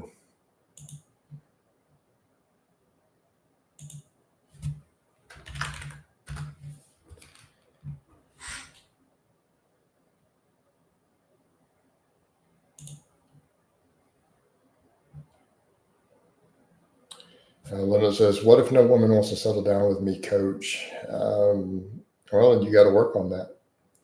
Yeah, David's right though. We leave the personal stuff out of here. I keep my personal life off the internet as much as possible these days. But he's going to rescind his vote for now to ban. Right. For the unaware, channel members are allowed to call for a vote to ban people from the live streams, by the way. Yeah, Limitless, you're overthinking again. What do you mean no woman wants you? You have a master's degree in chemical engineering. Shut up. You need to fix your negative mindset. You need to be confident and learn to be positive, right? Bro, you have a master's degree in chemical engineering. I just told him you moved to the US. If you started applying for US jobs, you're fluent in English and have a master's degree in chemical engineering and no criminal background. Move to the US, get a good job here at one of the chemical companies, and find yourself a good life. You'll have no trouble. You'd be over here making 200 plus thousand a year, have his own house and a Mercedes. I'm sure you'll do just fine.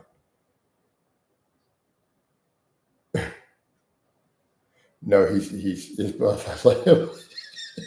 No, he's starting out at the gym. We're trying to get him buff though, right? Lemon says, I spoke to a girl for a few days and it seems great at start, but now she's putting no effort. I think it will be time. Oh, God. Tomber says, I'm 6 foot and a master's degree, but I'm broke since in Romania, right? I'd advise not living in a super. No, I told him to move to Texas. It'll be fine, dude.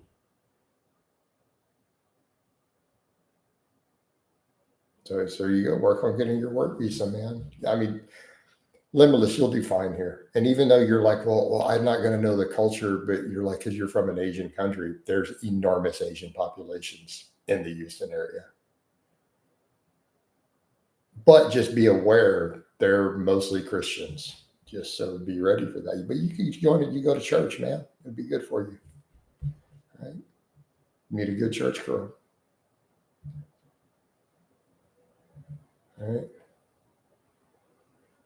Yeah, I'm not person Liver King or anybody wants to stalk. It would not go well. Right.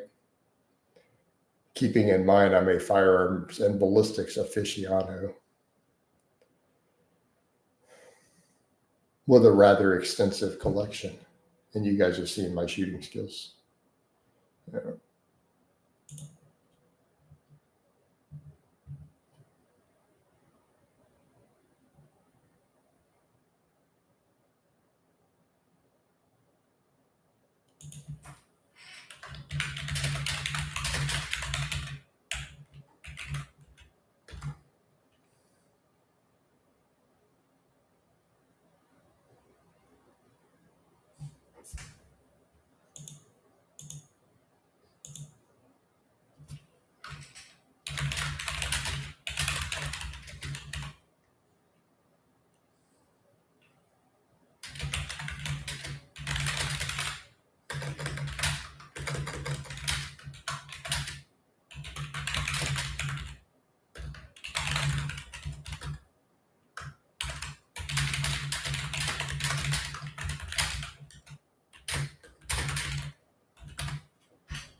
Just a second, guys.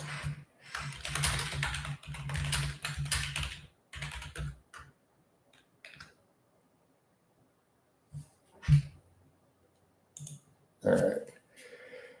I'm back over. I don't care how a woman looks, but I don't want anything to. Limitless, bro, you got to chill with that. You think I should try to get a work visa too? Maybe, Tomner. I mean, if you guys all have engineering degrees, yeah. Yeah, I'm done with the promiscuous women myself. I have done way too much of that. If we have seen examples on my channel, I mean, you need to just can't. Keep in mind, there was the dating a stripper era. She was an ex-stripper though. She quit a month before we started dating, but she was on my channel for a few years. But I think people missed that part. She did stop dancing right before we started dating.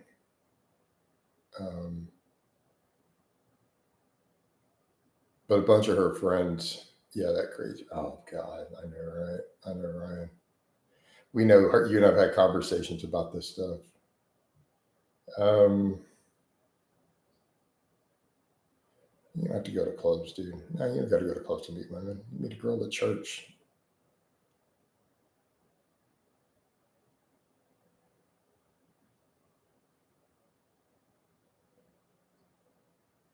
Men do approach women. What are you talking about?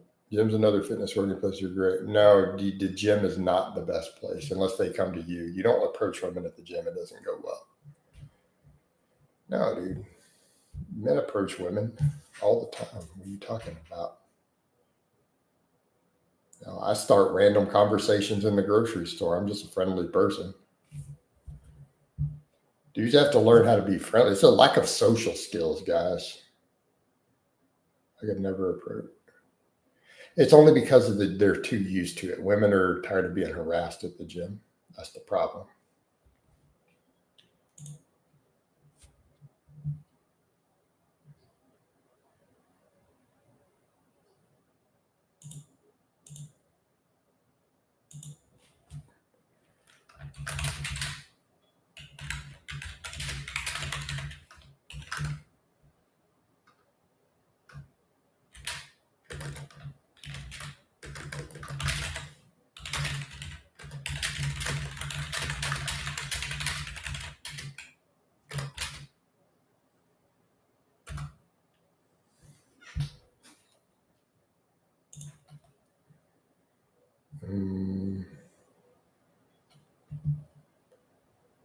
No, women get approached all the time. I'm not sure about that, Ice.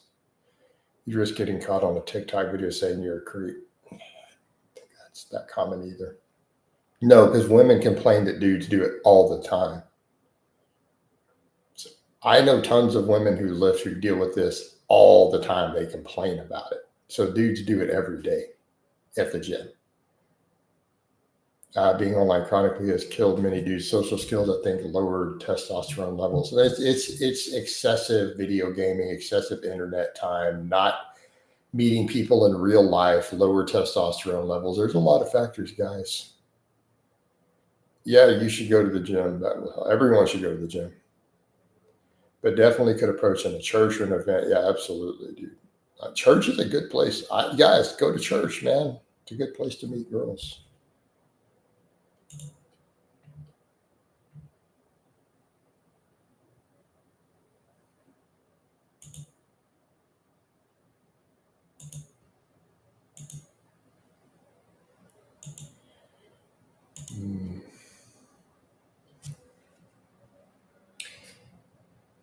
Limitless. I'm not going to break down how to approach women for you in a live stream. Bagpuss has already done that. Do we need to bring Bagpuss down? Someone needs to drop. I'm not bringing Bagpuss down except for a super. I will have Bagpuss give him a lesson again, but I'm not doing it for free. Most of my friends who are women, especially hot ones, get approached so much everywhere. Right, exactly. I've heard my nephew tell me that back in the old days, people used to eat their enemies in order to gain their strength. I think Liver King is trying to heat his opponents with all that tribal lifestyle. I've never understood at the gym. I'm there for myself, only gains at any cost. There we go, Ryan. We're there for the gains, man. We're there for the gains.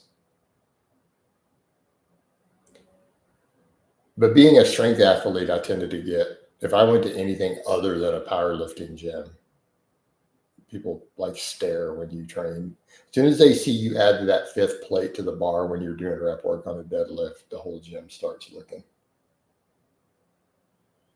That was the funniest one. I was in a 24 and I was warming up. I had 405. I just did a triple as a warm up. The gym manager comes over. It was hilarious. Dude's like, I've never seen anybody deadlift 405 in here. And I'm like, hey, man, I appreciate it, but this is my warm up. I'm about to throw another 100 pounds on the bar. It was hilarious. I'm just like, I mean, I appreciate that, but this is my warm up. Unleash Bagpuss. There we go, Connor. All right. Limitless. You're going to get another lesson from Bagpuss. Right. We all know, for the long timers, you guys know how Bagpuss personality. Or Bagpuss, you're going to give him a lesson. We're going to be non-aggressive with it, though, man. Don't get up in his face. All right. Bagpuss going to tell you how to approach women. Limitless. You ready? All right, man, what you got to do? You got to come up to him and be like, hey, show there. Let me holler at you right quick. You know what I'm saying? You're looking pretty good over there. You know what I'm saying? I want to come back to my place. Sip on some of this Henny, maybe do the grown up. Let me clap on them cheeks, you hear me? You got to say it with swag. Holla back, youngin'. Like that. It's not racist. Bagpuss is pink. He's allowed to talk however he wants. I was the strongest guy at 24-hour fitness I used to go to by considerable margin as well. Yeah, exactly. Fuego says I used to go to a small local gym where white-collar people exercise at. I was the strongest on there with a 225 bench. Now I'm on the weaker ones of the powerlifting gym with a 300 bench. Right, there you go. Worth the fiver. Yes, Bagpuss is, in fact, African-American. That's how he identifies. I think people forget I'm Slavic, too. They pull all this stuff. I'm like, dude, you do know I'm considered to be a minority by many people. I'm Slavic, dude. I'm not. So think of Slavs. Like, think of us as like crackers with a little pop. You know? We will shank you. I don't trust my own people. I am Slavic, so I know not to turn my back on another Slav. He might shank you and take your wallet. I'm just saying. Right? But so we got like a little bit of pop to us, you know, like a spicy cracker. Might hit you with a steel pipe, you know, and then drink some vodka. But I'm sober. All right. I have a Polish ancestry on the other side. Yeah, man. So I grew up originally in an immigrant community here, a small town, Texas, originally. Of course, I've lived abroad. So like nobody had English names. It was all Blahas and Prajaks and Kaczynskis and, you know.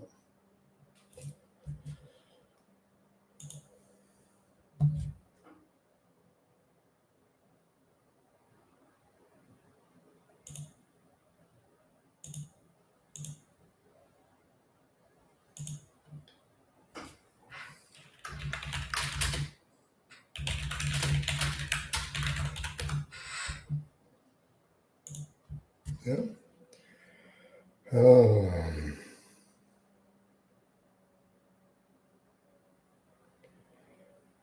But yeah, we've unleashed Bagpuss. We've unleashed Bagpuss.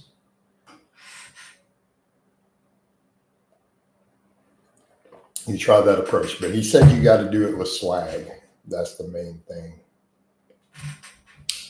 You got to do it with swag.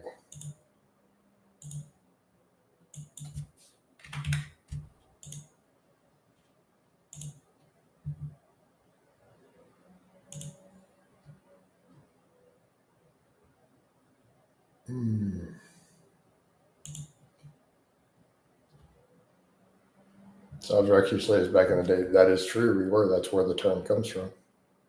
That is the origin of the word. So no, he's right. So I'm Slavic, and so technical issues here. Are we back? Can you guys see me? We had a glitch, so I had to reload it. Coach, what's the easiest way to approach dating in your 40s? Why are you asking me about my printer and my personal life? All right. Why not? We're back. Okay. We are back. Good. So he is technically correct. The origin of the English word slave, that is where the word comes from. It comes from Slav. Right? Like, true story. So if you want to know where the actual word comes from, that is the origin of the word.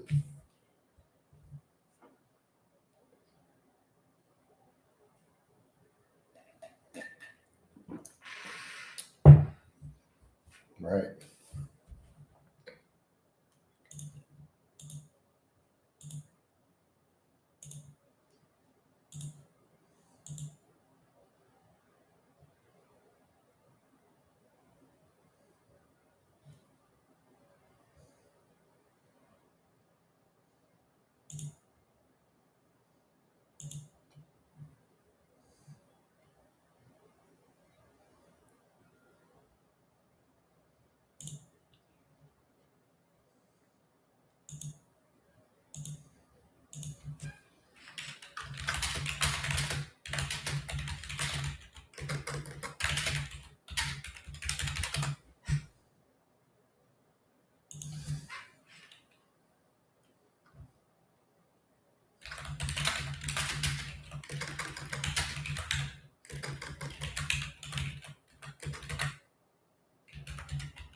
I get a slipper thrown at you by the parents.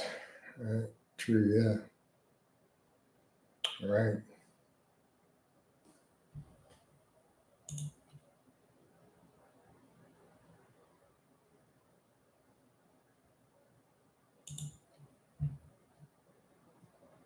Coach says height matter that much. Not really, dude. Been overstated. I mean, I guess it might. I don't know. I feel like dudes have made a bigger deal about that. But as I have to remind you, I'm probably not a good person to ask that. It's like when the dudes came in here and they were like asking questions about having a small penor, and I'm like, I can't relate. And then people found out later pictures like, oh, never mind. I'm probably not the right guy to ask about your small penor. I don't know what your life is like. I can't relate. I can't help you. You know, so you guys say a small penor, I'm like, so what, 5, 6 inches? You know, I mean, you could just learn to eat the poo nanny really well. I mean, which you should be doing anyways. Well, you're certain probably not the right person. I don't know. I don't know what it's like to be short. I can't help you, dudes. So, you know, I don't think it matters at all.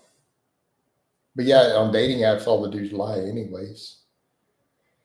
Growth matters too. So, well, that's a good point, Connor. But also, if your tongue game is on point beforehand and you got some girth, you're doing pretty good.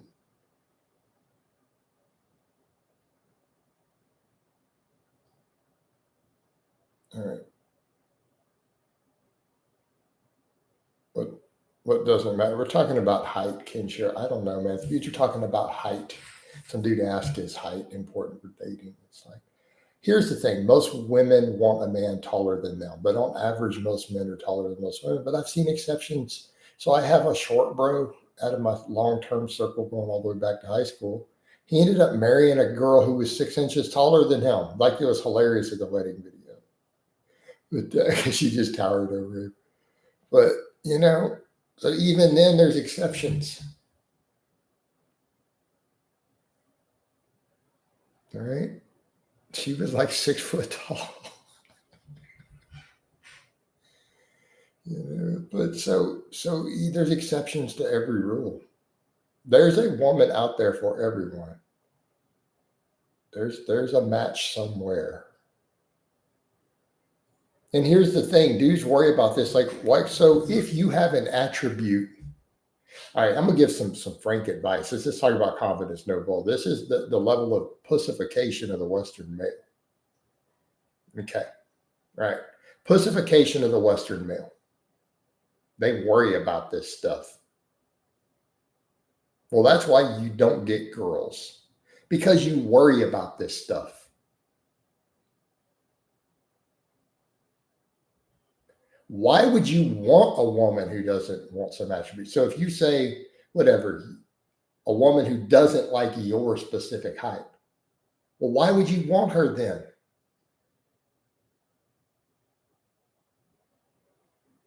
Find one who does. Like if you're 5'11 and a half, find a woman who thinks 5'11 and a half is perfect.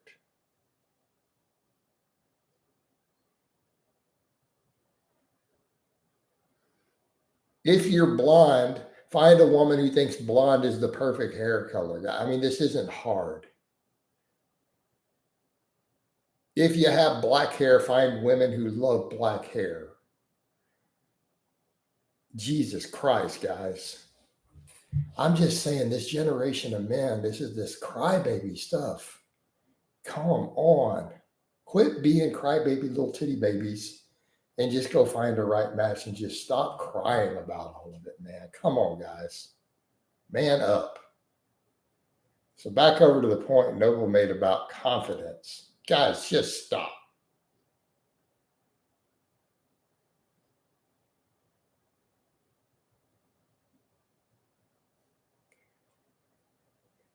So But Ken, women don't even know how tall men are. So you're over here worried about stuff. They don't even know because men lie about their height. Average woman doesn't even know what 6 foot is. They have no clue. On average, most women, the overwhelming majority, want a man who is at least slightly taller than them. That's what they're looking for when you actually look at the data. That's not universal. It's just the general most common rule. They do want him to be a little taller than them, at least a couple inches. But the average woman is 2 inches shorter than the average man, 2 to 3 inches already.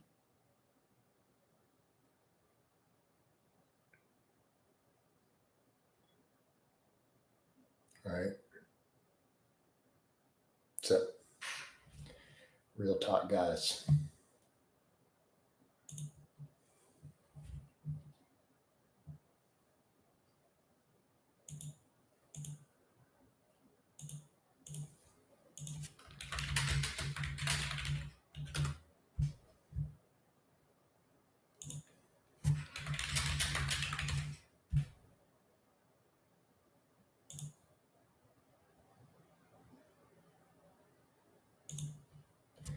All right. Damn, my girl is 2 inches shorter than me. There you go, bros. I agree they aren't good at judging height, but we cannot put all the blame on men caring too much about height on themselves. We can't. Yeah, if you let social media, then yes, you can totally be blamed. So Ken Shiro says, I agree they aren't good at judging height, but we cannot put all the blame on men caring so much about their height on themselves. Can't we agree that social media heighten their standards? We can totally blame men. If you allow weird stuff coming through your social media feed to make you feel this way, you are to blame. It's 100% on you. Correct. We can blame men. If they allow this silly social media stuff to influence their confidence to that degree, yes, we can 100% blame them. That is all on you. 100% on you. I guess I'll be wearing heels. Your girl's 200. But here's the thing, Giga. Your girl likes you. So how tall is your girl? Are you short or is you just your girl that tall? Plus, girls lie. I've had a girl who said she was 5'9", and in person, pictures together, she was 2 inches shorter than me. Even women, because I'm 5'9", but yet I'm taller than everyone who claims 5'9". It's really funny. But I mean, even women don't know their own height. But yes, coach, say it how it is. Grow some balls, find a woman, or be content riding solo. Yep, exactly. Good American women are hard to find. No, they aren't. I'm not saying social media distorted men's views. I'm saying that women's standards have been high. No, dude. That is purely the internet's purview. So let's come back over to that point. The women who fall into those standards are the one crying because they can't get a date.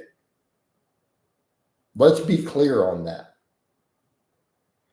Any of the women who buy into this nonsense are riding solo. They're incels. They're now incels.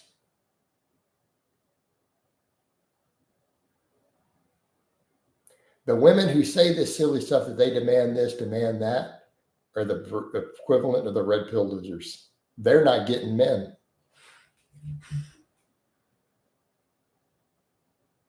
Or they're just getting run through.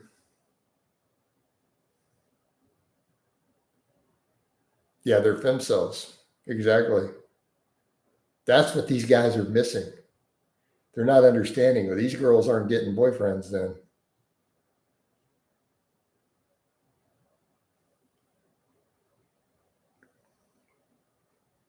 Women are out there struggling just as much to find good men. In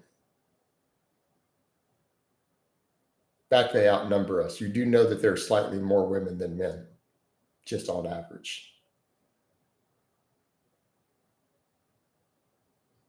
I've ripped to single women who take advice from single women. Now that I agree with. That's a problem. All right, guys. I do think, though, as fun as this has been, should I continue this? Man, we've got really good super chats. Part of me doesn't want to end this just in case.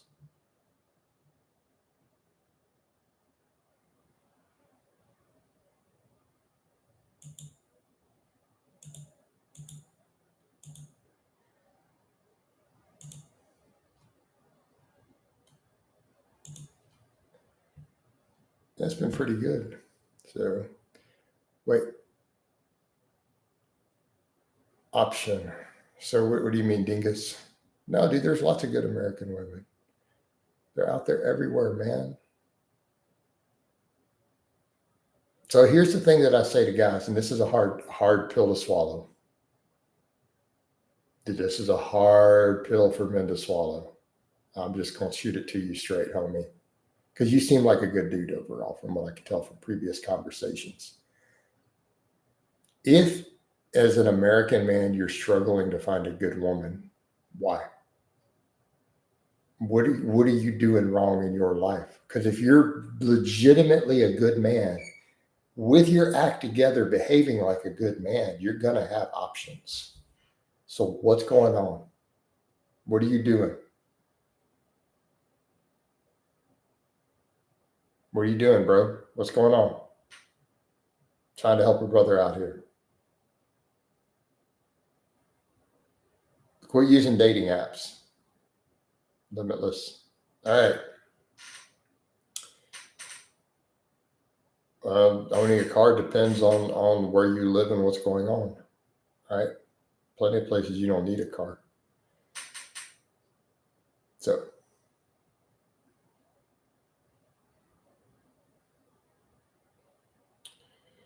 that's a cultural and regional specific question, Tomner.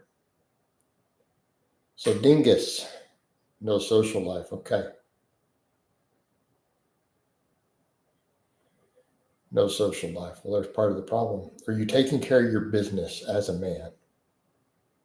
Because if you're taking care of your business as a man, women are going to be showing up snooping around. I'm just saying.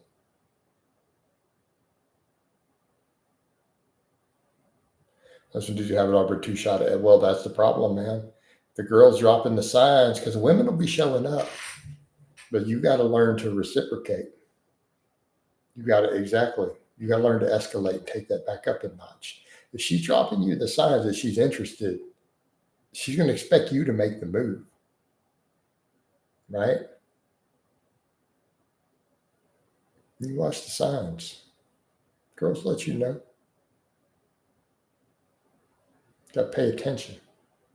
But if you're taking care of your business as a man and then you have a little bit of a social life, so fix it. Dingus, fix it. There's your problem. Fix the social life thing. Done. I think something happened. No, not always. No, it's not necessarily the case.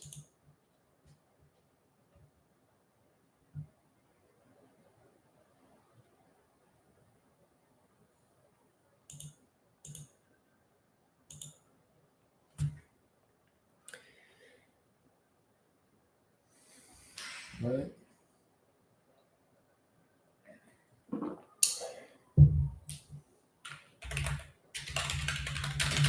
I'm going to get some coffee, guys. Hit that like button.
All right, we're back.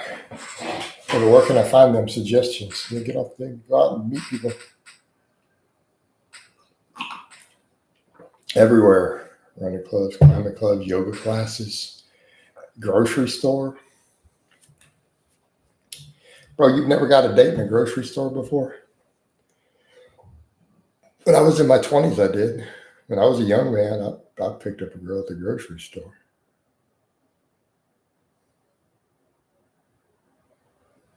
What's up?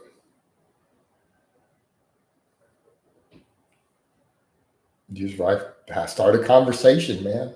If they start, you make them laugh.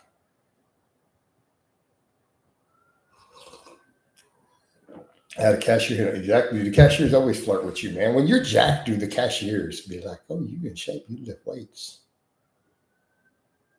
Right?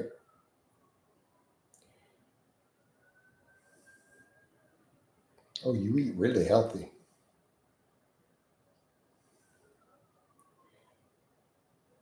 Can you give me a cold open line? I don't know, man. Just anything. It doesn't matter. Just be funny. You can compliment them. Ask her about what's in her grocery basket. Don't act desperate. Right?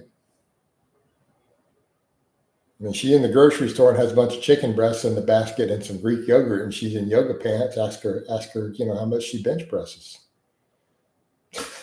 I mean, like, no, don't go to the register with Magnums. Oh.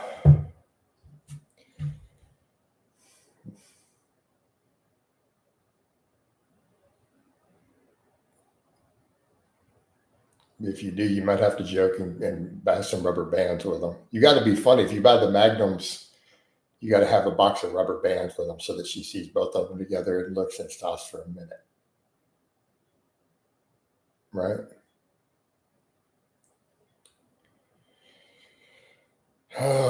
Then you could make a joke. You can make women laugh, usually comedy. Women like funny dudes. Comedy is always your friend if all else fails. You can make women laugh. You can make them laugh, that's gold. Hold on. Speaking of laughing, I've got to do a couple meme group posts here to justify me sitting in this chat longer. And then I got to really hammer clients. I got to do at least 4 client sheets today at some point.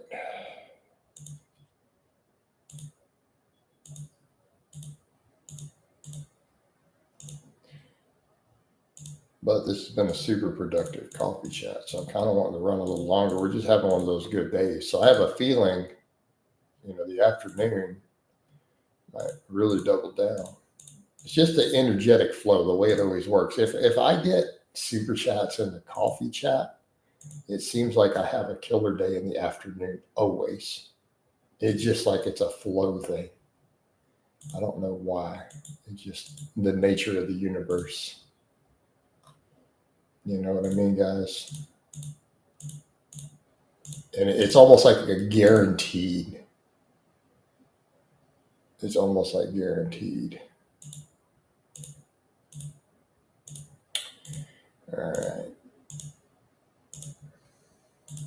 All right, back over.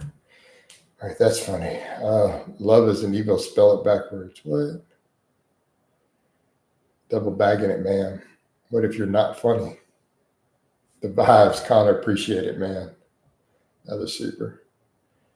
What if you're not funny? Well, work on being funny, man. Tom never do work on being funny, man. Go read the joke book. Just ask whatever you're curious about. There you go. Just talk to her. I think I'll go to a running club. I'm free and I'm broke. There you go. Kalama says, hey, coach, an average house cat has about 10,000 calories. That average house cat does not have 10,000 calories. Where'd you come up with that crazy math? Why are you trying to eat cats? All right, we need to differentiate between food animals and pets, guys. Average cat does not have 10,000 calories. Where'd you come up with this nonsense? Lots of the meals love running, not a bad idea. I agree, Ryan.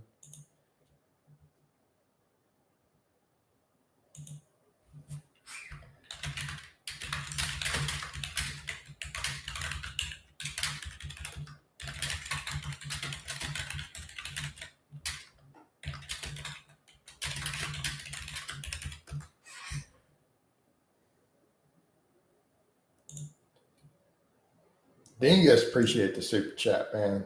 One of those days. Appreciate the guidance. It's gonna be one of those days. Watch the afternoon just blow up too. It always happens. It's weird. You're most welcome, Dingus. Bosiva says they're eating the dogs, they're eating the cats, man. I'm telling you, bro. Some dudes in my city stuffed his pet cat with onions and ate it. What? Let's stick to cows and chickens, guys. Occasional bison or elk, but come on. These are eating animals. People need to understand this concept. I don't know why this is like you have animals that are for pets and animals that are for eating. We don't need to overlap short of an apocalyptic situation. Okay.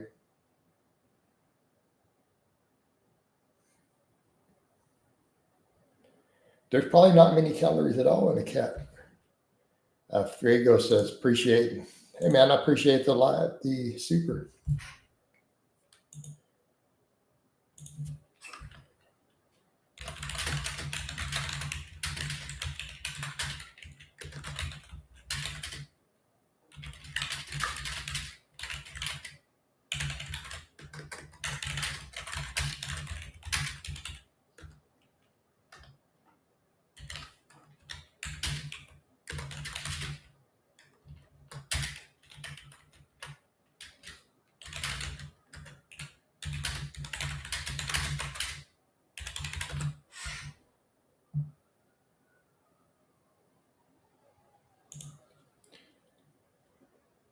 Awesome. Is that a second one? Did you just super me again?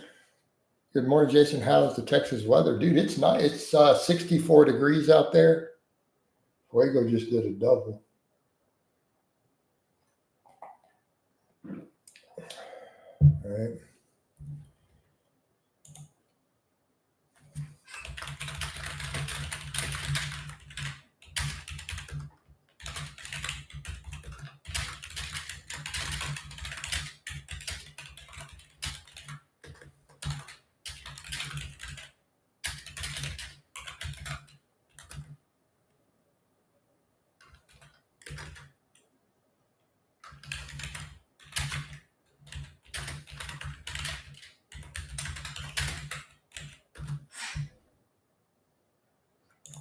All right.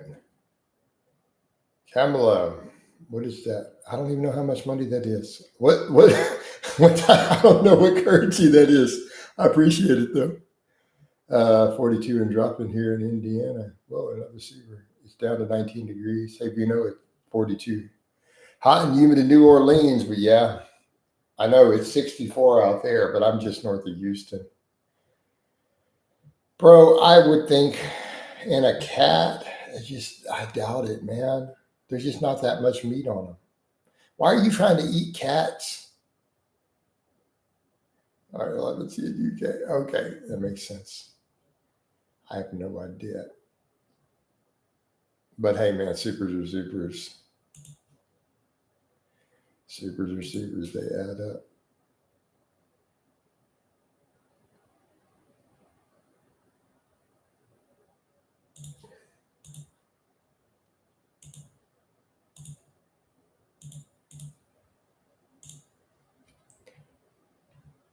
I don't know. He's like wanting to eat a house cat, I guess. I don't want to eat my cat. I love exactly. Serious question. Do you think coffee enemas help it? No, bro. Don't be getting a coffee enema. Drink your coffee. Look, this is the appropriate hole for coffee.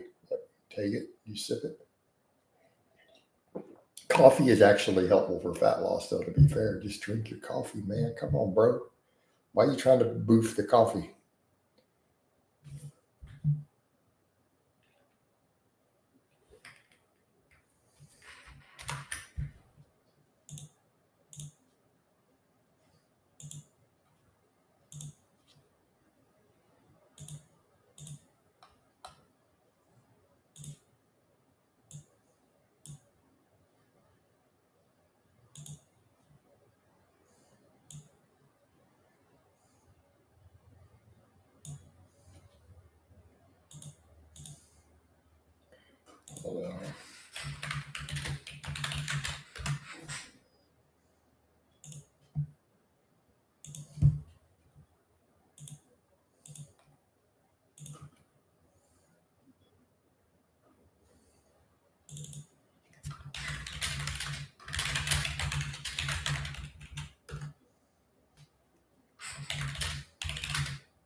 Kurt, appreciate the super man.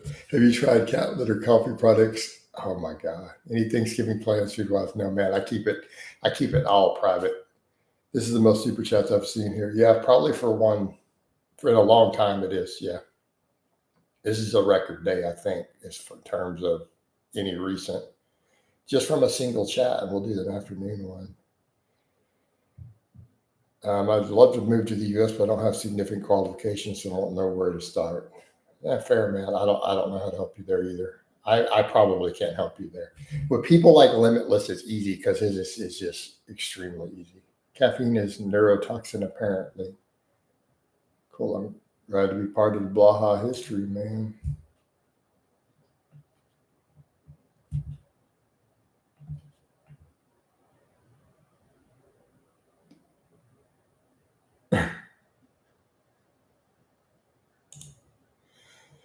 Caffeine is the best. Yeah, dude. I mean, you're in the coffee chat, guys. Coffee and cat great day to be in the chat.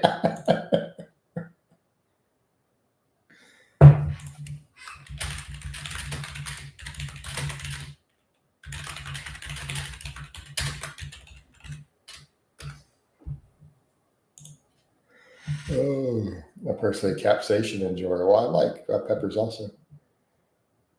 The shit these carnivore grifters say is insane. Dude, they are. They're crazy. I mean, no, because I drink coffee. I'm not telling people to take pre workouts or powdered caffeine, you know.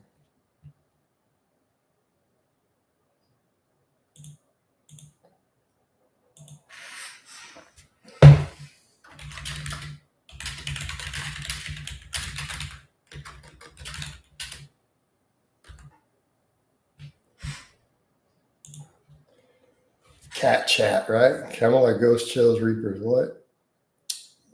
Dude, you're not eating the Reapers. Those Carolina Reapers? I don't think so. I'm dying here. Oh my God. Right?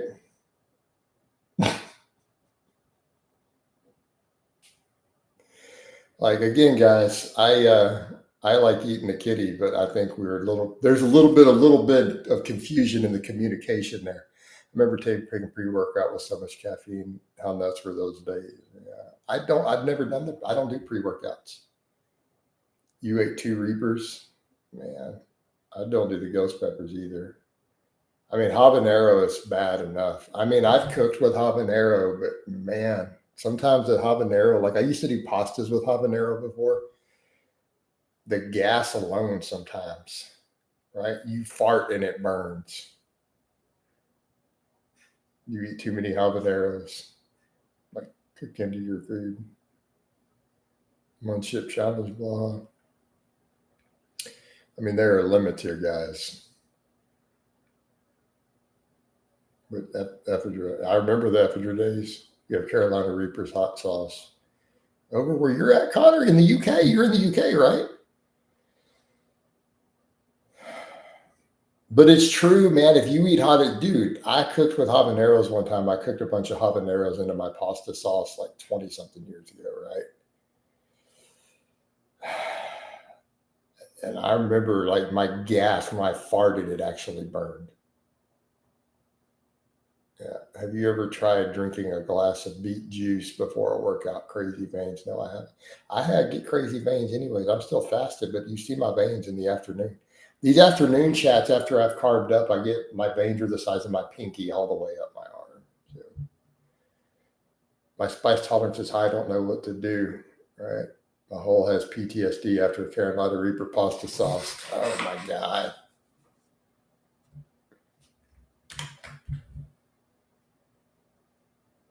How much calories is in bag puss? There's none. There's no calories in bag puss.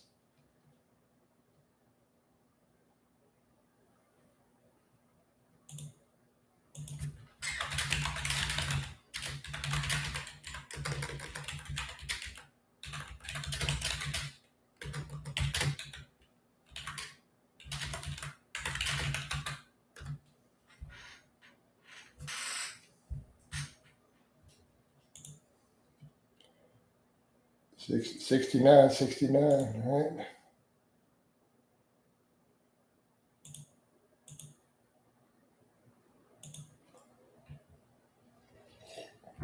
that Philippines patient who looks at bag puss. What's going on here, right? Yeah, bag puss. Do you know? Hold on, bag puss. All right, he's getting a little upset. Here you go, bro. All right, we good. All right, he feels a little better now.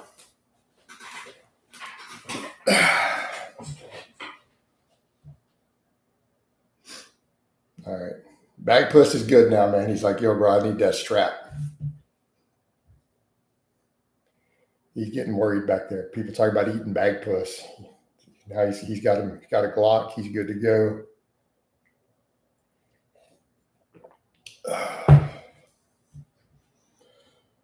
It's like, for real, yo, I got that Glock 9. 2 Carolina Reapers in a row. My experience burning mouth, burning gut.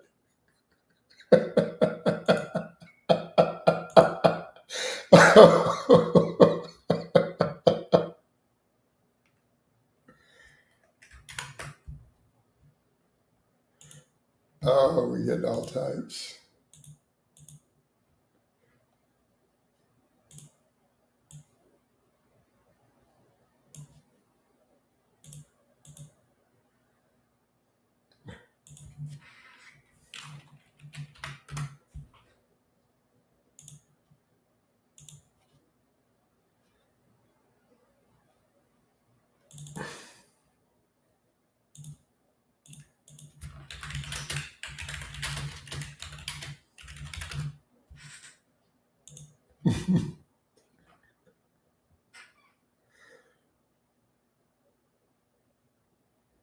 Oh.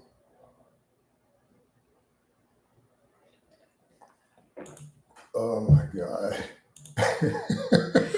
All right, let's get over here. And I vomited up yet PTSD. Glock wants to abolish. I've already discussed that. I will not be buying more Glocks. I'm going back to Smith & Wesson after that. I'm not happy. That's a whole separate topic. I tried ghost pepper noodles and it left me crawling on the floor. Trying to pay it forward, have a day tonight. There you go, Dingus. You get it, man? I love ghost pepper noodles, probably California. It's totally about the California thing. It's completely due to the California thing.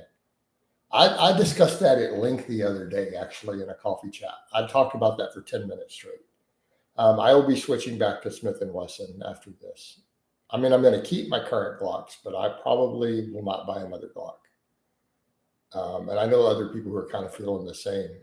This is why I'm not going to buy anything but American-made and American-owned companies from now on. It's all over the switches, yeah. It's a lot of nuance, but I feel like a lot of the people in here are not going to be hip to that, so it may not be the best conversation when the chat is really flowing like this. Yep. All right, Jason, thanks for the laughs this morning. Have to get out of here. Have a great day, man. Callum, 45 or 9mm. Those are actually both. I do both. I'm a big fan of both. That's all I do anymore. There you go. Give me some likes. So that I usually EDC 9mm, but I answer my door and have 45 as a bedside piece. Fair? But I usually carry 9mm.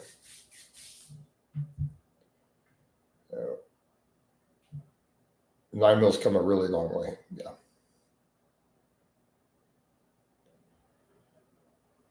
But I do like a 45 at the house.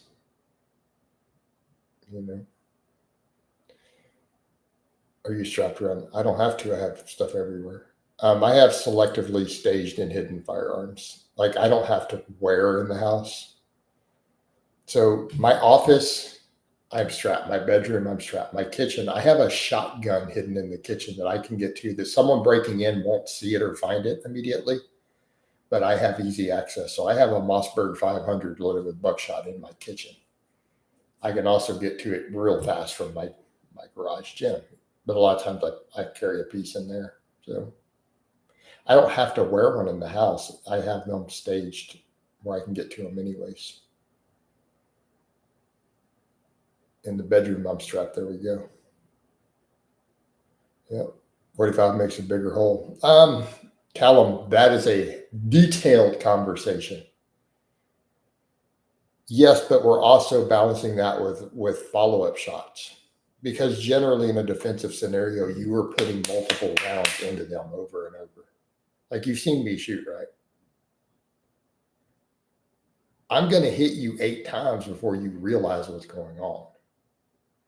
So the issue is, yes, the 45 with appropriate ammo will have a bigger hole, but you're going to have slower follow-up shots.